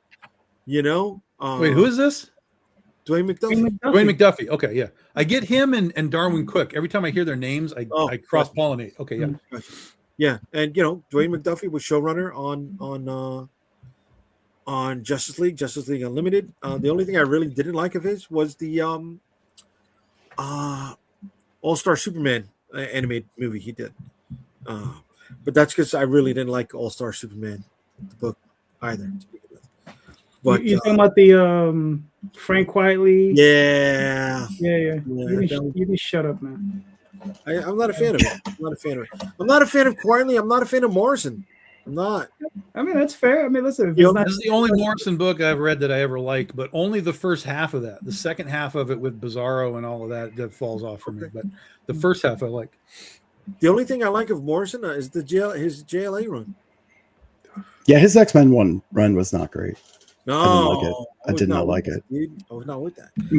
Just my taste. Just my taste. It wasn't for me. I liked his Animal Man and Invisibles. Okay. Doomsday Squad, that stuff. So okay. Yeah. Okay. Well, I'll stick in comics because I Grant do. Morrison. He's going to say Grant Morrison now. No. No, it's Bill Mantlo. Bill Mantlo. That's a call. Bill Mantlo because of Micronauts. Because it was the first time I ever saw a series finish. Even though he didn't finish the series, I kind of do ascribe it to because he's the person I remember writing it most of the way through. And then the other person is Bill Black. And that's because of Captain Paragon and Phase One Phasers. Because those are books that when I was a kid, I really, really enjoyed them. And I enjoyed them because they were just these weird, independent, superhero comics. So yeah. So no, Jay, not Bill Willingham. It's funny. For me, it's Frank Miller, Alan Moore, probably Neil Gaiman, and then Bill probably comes in fourth or fifth. All right, so he's in the top 5. Yeah, he would definitely be in the top 5, but he comes in around fourth or fifth. So you said who's your number 3, and you gave us Bill Mantlo and Mr. Black. That's that 3 and 4. And why did they not show up in your top 5? 3 and 3.5, something like that. No. Because then I could have brought up Ron Lim. Yeah, you can bring up Ron Lim. That's fine. I could have brought up Ron Lim. Did I tell you to bite your tongue at saying 2 names? No. Hey, I'm going by the rules that were set up, bro. I heard him say Ron Lim is a bitch. That's what I heard him say. No. Oh, shit. That's terrible, bro. Don't be talking chaos. Chaos in the playoffs. All right. Man. Real quick, let's pull this up for Damion. Damion, what are we looking at here? Okay, so what I have been working on is I've created a 24-hour, 7-day-a-week radio station called Radio Free Omniverse. I love radio, I love music, but I've really been getting into old-time radio. And I don't mean like, old-time radio, not like that, like 40s, 50s, 60s radio shows, because I think that they're a lot more relevant now than they've ever been. I mean, even with the social situation in that time period behind the scenes of all this media, that's present in the media. It's a lot more progressive than you'd think. Like, 50s radio, no, it's actually, very inclusive for what it was. Maybe not as inclusive as we'd like it to be. If you don't have a problem with smoking advertisements, you're fine. Like, this is a great radio station for you. You'll get the jingle for L&M cigarettes stuck in your head. But beyond that, what I want to build this out to be is anyone who's got a project they're working on, anyone that has a Kickstarter, anything, a place to advertise for free. That is 24 hours a day, 7 days a week. You get 30 seconds to a minute. We put your commercial during whatever show you want. But I thought about doing this as a Kickstarter, and I was like, what the hell am I selling? Time? You can't sell time. So I was like, you know what? Let's give it away. Let's give you space. Anybody out there that wants to sell anything comic related, art related, you do music, you do movies, anything like that. 30 seconds to a minute, you make me a commercial, you send it to me, we put it on the air. I'll tell you when it's going to be on the air so you can tell other people. We program your advertisement for your viewers on our platform. Any proceeds at all that I plan to make on this through whatever means or go to supporting the station. I make no profit off this. It's all just everything goes to getting ASCAP licenses, so we can play music. We can put your if you have a podcast and you want to put something in your podcast that you can't put on, say, YouTube, we can play it. That sort of thing. So it's right now in the planning stages. It's right now in the very early stages. It's been running continuously for over a year now. Cool. So I'm literally looking at the screen right here that I have it running on. Solid station, up 24 hours a day, 7 days a week. You can program your time. You can do whatever you need. So talk to me. If you got ideas, let's make something. And it's radiofreeomniverse.com. Yeah. Okay. And if you click that little play button, don't do it now. If you click that little play button, it plays right off the radio station. Works on your cell phone, works on anything internet connected. All right, cool. Jay, and if you scan that QR, you're good too. Yeah, you can go on there and diss Ron Lim as much as you like. Terrible though, why you would do that, but he's a really nice guy. Why do that to a guy? It is. All right, Jay, you got another question? No, man, I asked 3 tonight. Did you? I'm holding this ship up. Come on, baby. Come on. Okay. Like Atlas, man. It's like Atlas tonight. You know what I'm saying, bro? Yes. All right. So, here's one. I've asked variations on this questions all the time, so I like this question. If you could work with any artist for one issue, who'd you want to work with? Someone's living. Gotta go with Jim Lee. Make it easy. We've been talking about him all night, so might as well. That's true, but you wouldn't get that issue for another 3 or 4 years. But okay. I mean, but it'll be worth it, right? Yeah. Okay. David, who would you want to work with? I know I'm saying his name wrong. Pascal Ferry. Okay. I love his work. I haven't had a chance to meet him personally, but I've talked to him quite a bit online. It's just pretty to look at. Other than that, me. I want to draw my own shit. I don't want to be able to draw myself. I don't want to work on a comic. They write for me. I draw. They write. All right. So who's a writer you want to work with? Oh, honestly, I want to work with one of y'all. I'm not even trying to kiss ass. I'm being sincere. No, like, because like, see, you specifically, Mr. Rosario. Listen, you got your craft down, and I want to work on something that I'm going to enjoy, but also something like I want to read. I want to read this thing later. I don't want to just like work on it and then be like, oh, okay, I'm done. I'm not going to. No, I want to enjoy what I'm working on. And y'all are writers I know. I mean, I could say, I don't know. Most of the people I like are dead. So, I mean, as long as y'all are still around, you're in my top. There you go. I can find out who, but beyond that. All right. Marvin. Oh, you already said Jim Lee. Tom. Took that cop out answer. Mm-hmm. But I'm not a cop, so I can't be out. I can't be a cop. I can be out if I'm not a Just cop. mute that. Just mute that. I can't be doing puns like that. It's no good. So for me, it's the top of the list. The top of the list is always 1 and 1A, and it's Arthur Adams and Todd McFarlane. They're at the top of my list at all times. So I think it would depend on the book that we were doing as to who I would be like. That's the guy. But if we're going to talk about getting a one shot for Critter, it's Art Adams all day long. Oh, not even a question. Give it to me. Give it to me. Cool. Jay, what are your thoughts? Ron Lim. I said it. I don't know why I'm doing a fucking question right now. I said it. You should have just for a one shot. I really would like to do Ron Lim. I really would. I just remember picking up his book, his Silver Surfers, when I was in Puerto Rico, at a Walgreens. When I was a kid, and I was just like, "Oh my god, this is the greatest thing ever!" The shit. Yeah, Arthur Adams. But again, nobody's ever going to see that book, right? The cover will be great. The promo material will be perfect. I know. No, I want to go Ron Lim. Yeah, I'm going to go Ron Lim. All right, cool. I would go with Mark Buckingham. Okay. And the reason for that is because one, he's a really good artist.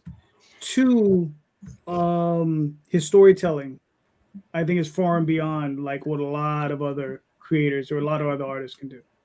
Yeah. Mark came off of inking Chris Bichello and stuff. What they were doing that, so he clearly pulled some of that out of Chris, which is good. I'm not saying that they're copycats, but like he clearly learned some stuff, and yeah, Mark's great.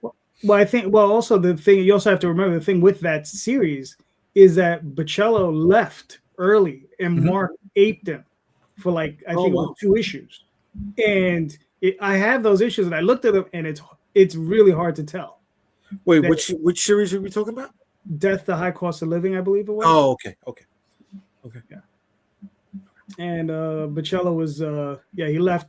I don't know if it was the last issue or the last 2 issues, and Mark was inking him, and then he came in and he aped him for those last 2 issues. And Mark doesn't. That's not his natural drawing style. So, yeah. So you want him doing him or him doing? No, I would want him doing himself. Yeah. And especially if it was just for a one shot, that's definitely the guy I would go for. All right. I got a question. Go for it. Do you guys understand you're breathing rare air right now? Do you know that there's people who would kill to be sitting in our seats with the amount of content that we've gotten under our belts? You guys, I never thought that. No. of myself. Yeah, I'm in therapy, so it's all good. It sounds like somebody just sitting around smelling their own farts. I got a cat box 3 feet away from me, and he's like, "You know where I'm rare air?" I sit in traffic, and it's cold, so the windows do not open. Yes, sometimes I smell my own fart. Yep. That's what I'm thinking. Look, I'm not trying to, boast my chest and fucking say that I'm top of the heap or anything like that, right? But no, that's not what you try to do, but that's what you're doing. I get what you're saying. You're saying we have value, because we've not because of necessarily even what we've done, but that we've done it. Right. There's people that would love to do what we've done. And if we were sitting in our chair before we started that first book, right? To come back around to Damion, right? And we saw all the content that we've created up to this point, we'd have a ton of questions for ourselves. Look at what Daphne just said. There you go. We've seen way too many bunnies in this road to care about the roadkill. Wow. What? Wow, girl. That's not where I'm going with it. That's not where I'm going with it at all. If they wanted to, they would. Yeah, no, I'm not. Look, there's a lot of fear in creating anything for some people, where it comes down to the fact that I'm afraid that I won't succeed. Is what I've heard from a lot of people. But I mean, until you put your foot into the pot, you don't know if it's hot or not. Yeah, right. But also the thing is success is only achieved through failure, right? Nobody ever starts out as a winner, right? No Olympic athlete has ever won every game they've ever done or every performance. It doesn't work that way. No. They're that Russian guy, who did the Greco-Roman style wrestling. Carellin lost like one match towards the end of his career. He lost one. Sure? Yes, Really? I know exactly who you're talking about. I could swear he went undefeated. That dude was a monster. That swimmer dude has like 80 gold medals.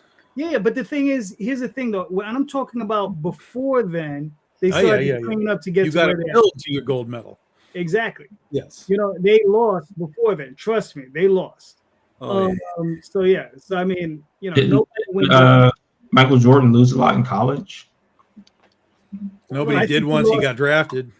I think he lost a lot when he was playing professionally. Yeah. Yep. Yeah, I mean, he lost, but he won more than he lost, but he lost. Mm-hmm.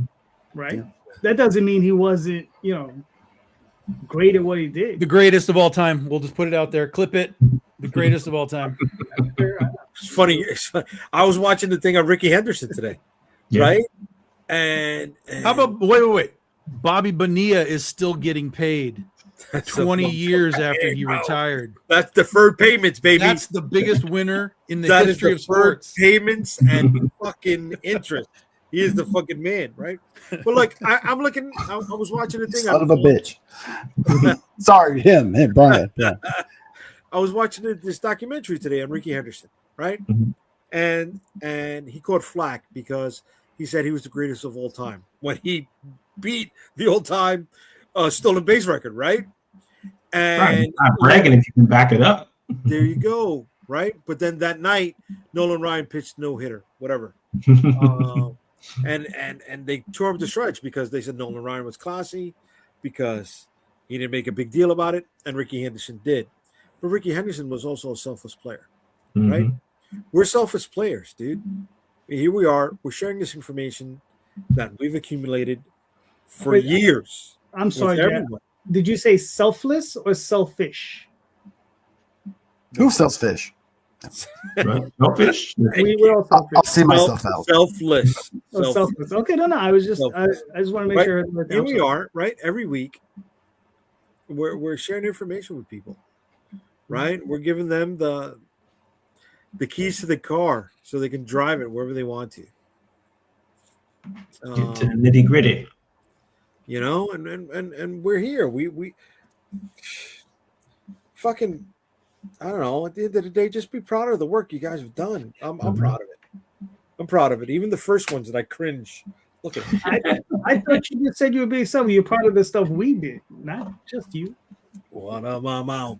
That's why I heard you say the question. I was thinking selfish. That's why. Yeah. To that end, thinking about yourself. My friend Brian there, he mentioned something that the first comics ever made were mini comics.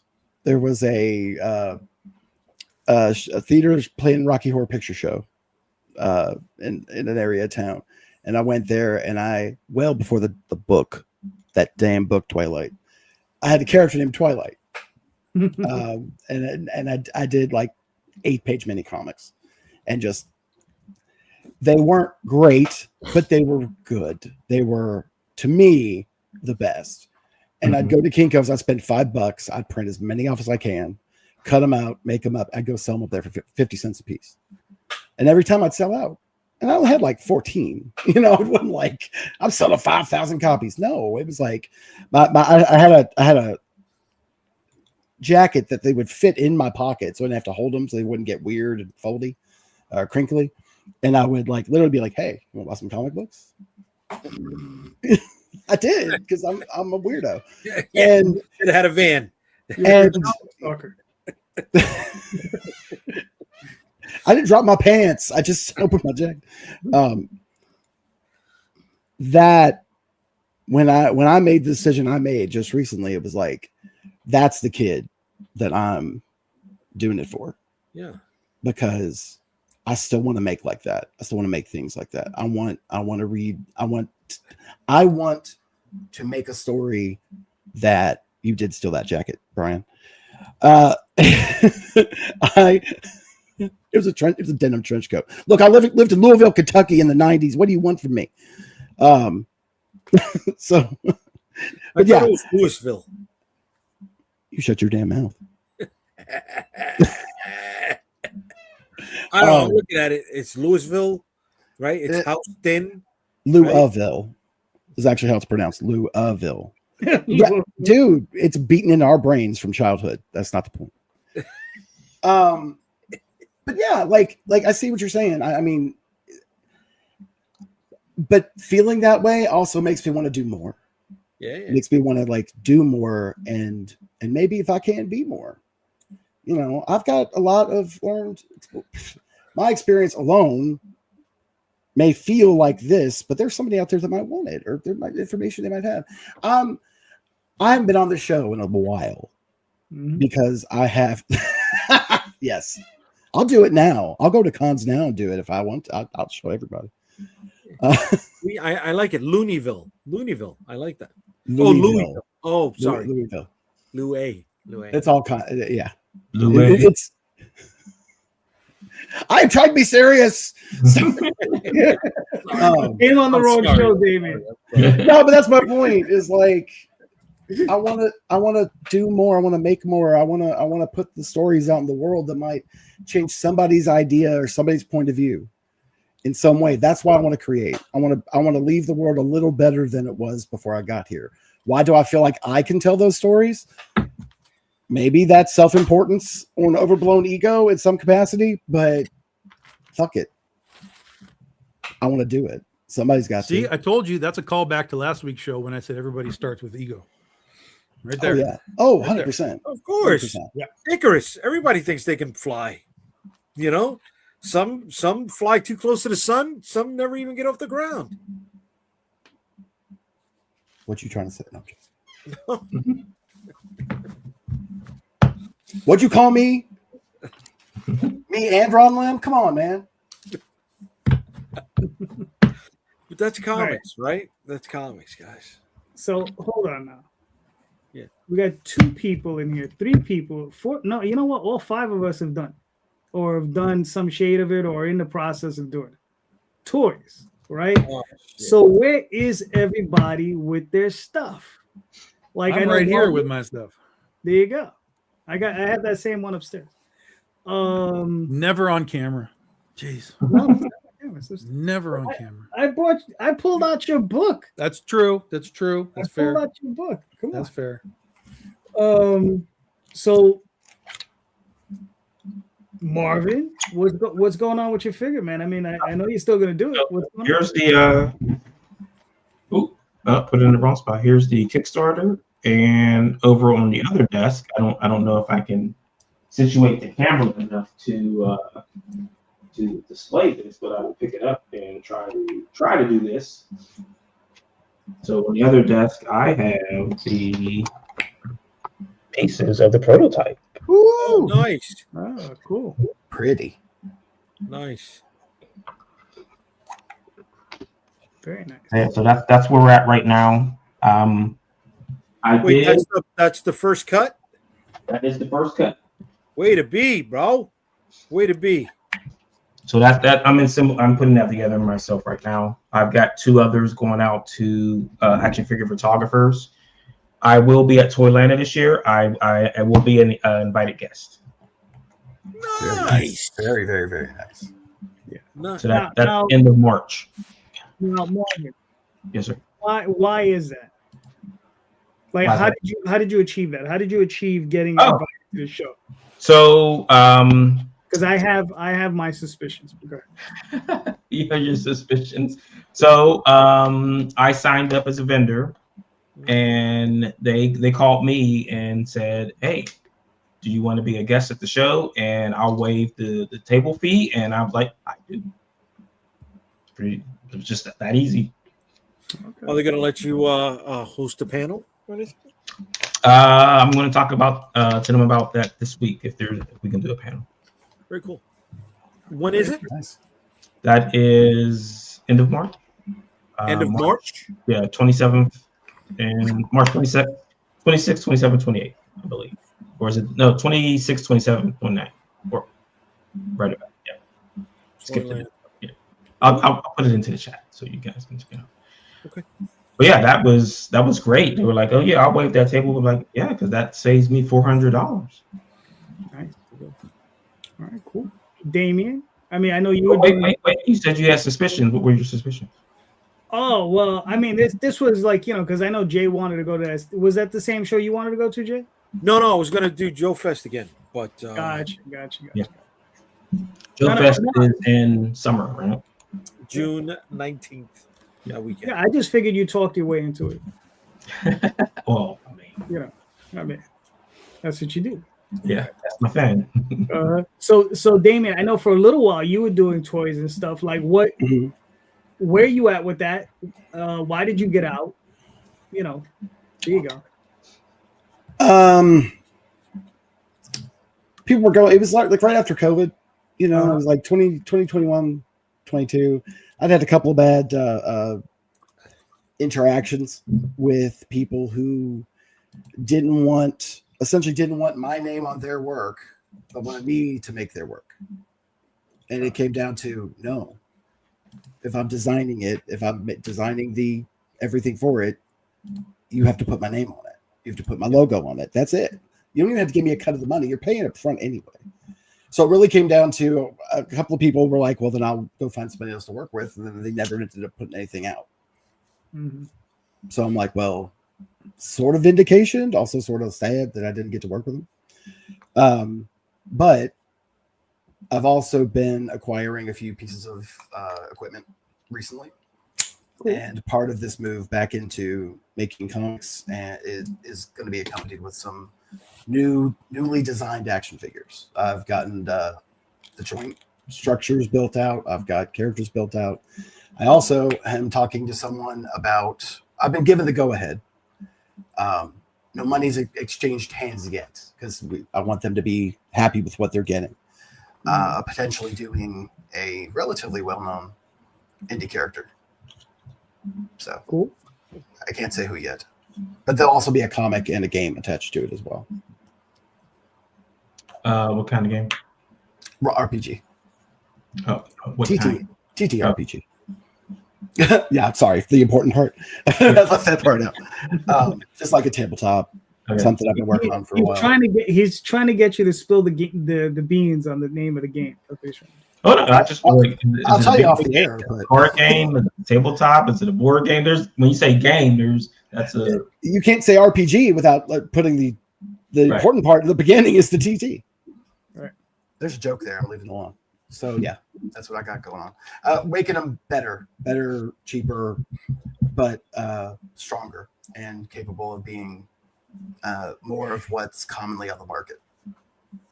Okay. So cool. I like doing 3 3/4, but if I don't get a 6-inch figure of at least my character, if there's not a Roamer 6-inch character sitting on my table by the time I'm done, I didn't do it right. All right. Fair enough. Tom. So with your toy, I know you're running with the same company that Marvin, right? Like, what was the process for that? Like, how long did it take you before you did the Kickstarter and all that stuff? Like, how long were you dealing with that before that stuff? You was like, okay, now we can do the Kickstarter, start putting together the campaign. It was sort of like Marvin with the booth. They were like, "Do you want to make toys?" I was like, right. Yeah, let's make toys.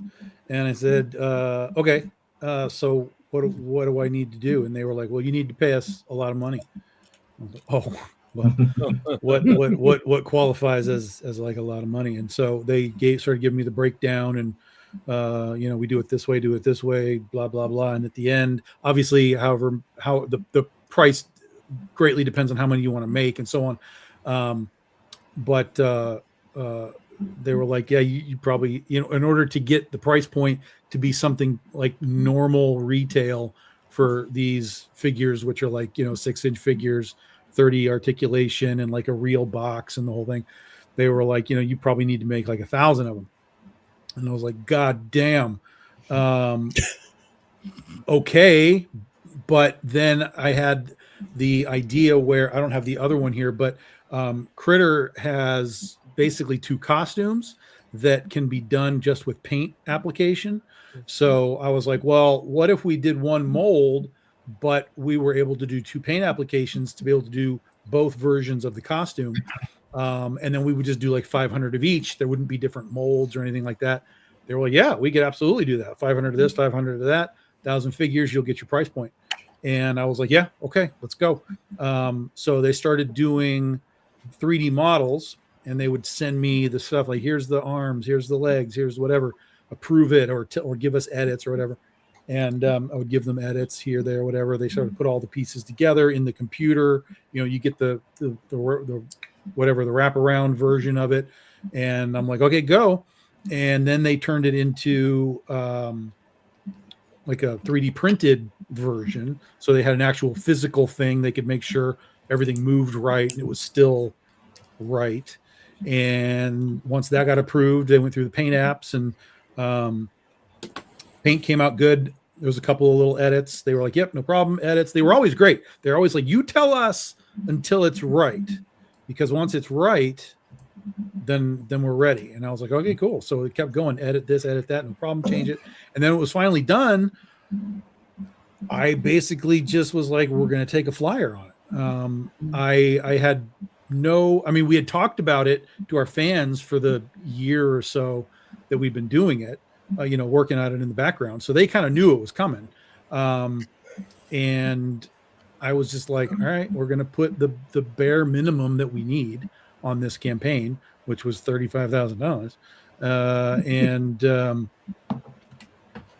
I kind of thought to myself, we could probably find 300 people to buy this thing and so on and so on. We didn't get that. But we did find like 200 and I don't remember what it was, 75 people or something. And most of them were buying both versions. And a lot of them were buying, because I have the catalog, right? They were buying all the Critter comic books. And so even if they only bought one figure, they were still buying all the trades. And, so we were able to make the 35 only because we had all the extra content. If it was just selling the toy and nothing else, even two versions, we wouldn't have made it. So it was the idea that we presented the Critter world that existed around this figure, that it worked. And then I started to find people on like toy threads, talking about toys and stuff. And they were talking about this. I was like, how the hell do you know what this thing is? And it's because they knew the company. First of all, Loose Collector, Executive Replicas, does all the Lady Death stuff and all the Dynamite stuff and all that. So we were already kind of in with the company, because as the company talked about Red Sonja and Purgatory and Critter and Lady Death, we're like in the middle of, all of their marketing. So people were talking about it. Yeah, I don't even know what the hell this is, but it's Catgirl, so I want it. And I was like, all right, that's cool.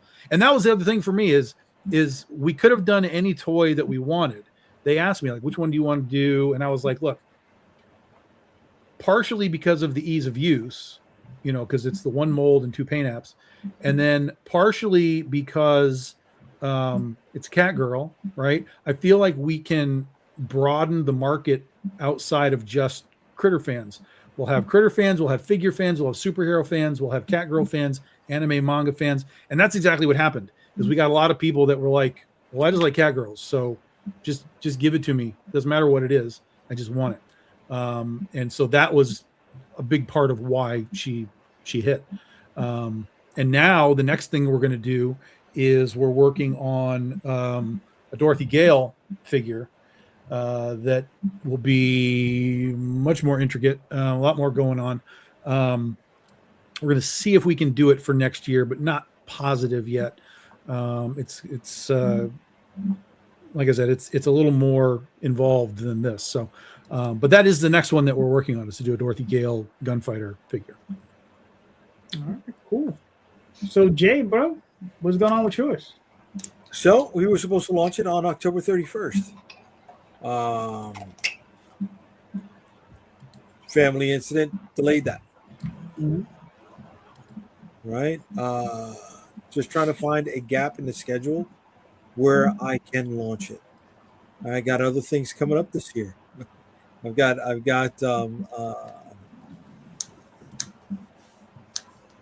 got plans with two other parties. Well, shit, we mentioned it on both streams, right? The intricate trading card pattern. So I want to make sure that I got my release set up properly, so I don't affect anybody else's thing. Then I got another book release that we're finalizing with the Limbo book. We're gonna launch the 3rd issue, so we got to do that. So there's gonna be 3 releases at least this year, and if I can launch it, maybe March, April, if there's a good enough gap, right? Well, why wouldn't you do it like right before Joe Fest, so that as people come to your booth, you can be like, ding, ding, ding, ding. Yeah. Yeah. I'm not look, dude, there's so much on the table right now. Yeah, but you don't go to Joe Fest and tell them that they can back it on Kickstarter 6 months later. You want that excitement at that. I'd rather place. have it Yeah. and keep the how long can you keep late pledges going on Kickstarter? I've never used it, so I don't know. I would assume at least a couple of months. I think it's 6 months before they kill it. Like if nobody orders anything, then I think they automatically deactivate it. Okay. Mm-hmm.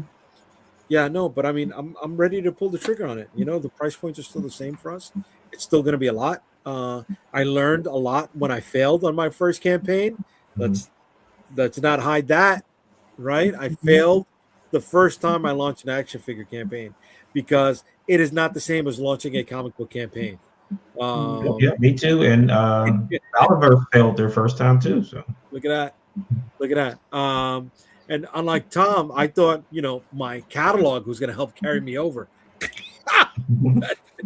that didn't happen. And I thought my backers from my comic books would be in on it. Guys, maybe 10%. Yeah. Maybe 10%. So I mean, and this is why, and like I'll give you all the data. Those action figure websites and forums attack them heavily. Yeah. That's where you're going to get your buy-in from. There are a lot more 3¼ inch people out there than I thought there were. Yeah, they're there. So they're out there. Like, well, you saw the streams that I was on. Those guys are hungry for it. So one more thing I learned was they want troop builders, man. They want troop builders, right? The troop builders were supposed to be the stretch goals for the campaign, right? And when the campaign was dying, I was like, "Fuck it, let's unload them now," right? And wow, they went after them, and they were going not just for one, right? I was selling them in clips of 5 and clips of 10, right? Each one in bundles of 3, and all of those tiers were being picked up. Yeah. So I was like, okay. So we revised that, right? We went from 3 different troop builders. We have 5 troop builders, right? We got a leader on the troop builders. And then the other thing is I didn't have all of my 3D prints ready, right? My test prototypes. It was mostly the 3D images, right? So they weren't confident with that. And I had not hit the cons. All right. So, but we're going to drop it this year. I just got to find out where to drop it, man, because it's all ready. The money's there. All of it. We spent everything. All right, cool. Well, all right, sounds good. Hold on, let me pull this up real quick. This is from Marvin. So this is your Blaine figure. When are you looking to relaunch this? It's going to be after cons. I'm like I don't want to be working on this while in the middle of con season. So July maybe. Okay. All right, cool. I just wanted to pull that up real quick. For myself, I got nothing but the original toy that I had done years ago. I did back that campaign where they said they could make a miniature for you, so I'll see how that rolls out. I remember that. Yeah, so we'll see how that works out. But anyway, gentlemen, we made it to hour 2. Thank you so much. You guys are all awesome. Let's start with Marvin. Yes, sir. Marvin, where can they find you and your work, sir? You can find me at theedgecomic.com or comicsburg.com. All the socials are linked there. Jay, you got to put this up now? Dude, I didn't think of it. I didn't think of it. You know, like seriously, like really. All right, let me just show this for Jay real quick. There we go. It's the end of the year. Yeah. The end of the year. So I'm flipping the name also. It's gonna be main title Heroes versus the Hellbound, and then Shield of the Interceptor will be the subtitle. So that's gonna get flipped around. All right, cool. I mean, you know, it still looks good, man. Like I said, I really like the Cybrawl guy. You'll see him. Yeah. All right. Yeah, well, he has a giant. It all looks amazing. Like all of your stuff, all the toys look great. I mean, I'm just saying, as a person that you know, I 3D model my stuff, I 3D print my stuff, I do whatever I got to do to make the toy, put the toy together. It's so hard to get something that the fans and the creator are happy with. Mm-hmm. And if y'all are happy with what you got, you should be, because it's amazing. Dude, I love how people are knocking it. Right? They're like, oh, but it's all the same body type with a different head and a repaint. Yeah. Have they heard of Hasbro? What is it? Have they heard of Hasbro? Man. You can go through the Hasbro stuff, right? I mean, come on, man. Come on. Well, these are the same people that are buying Wolverine for the 15th time. Bro, he is a lighter shade of orange on this one. Body every time, just a repaint, right? And you know, but you're not knocking them. You're not knocking them, right? You're knocking the guy who put his money where his mouth is, fucking, and put something together. You know. All right. We will leave it at that. Damion, where can they find you and your work, sir? Right now, I'm going to build my website out of Radio Free Omniverse. So if you want great entertainment and something to listen to while you're drawing, writing, having fun, Radio Free Omniverse. Cool.com. Tom? BigDogInc.com. You can get your books. Next year is The Legend of Oz, The Wicked West, 15-year anniversary. So we'll be launching the next volume of this January 24th, and then doing Oz stuff all through the year. Nice. Mr. Rosario? UnstoppableComics.com. You can find all of my social media links on the website. And then Friday nights, this Friday, we're coming back. New year, new show. Well, not new show. New Year, same show. Friday the 2nd, Comic Book Streamland. And then if I'm invited back next Sunday, Indie Comics Explained. You know you are always invited. So. Oh. You know. Oh, mother. Oh. Yeah. I'm sorry. My favorite movie, Running Scared. I love that movie. Good. All right. So for myself, Facebook, Instagram, all those different places. Next Sunday night, we'll be back with Mr. Rosario. Probably Tom. You know, if Tom wants to make it's the only way you get drama on this show. If you want drama, you got to have me on the show. That's true. Unless I'm mad at Jay, then we develop. Well, then you're okay. Exactly.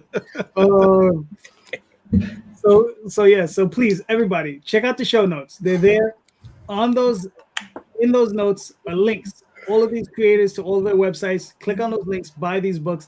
They all make fantastic books. They all make fantastic toys. So go check those out as well. And please, everyone, remember, read more indie comics, especially ours. Have a good night, everyone. Thank you. Night, everybody.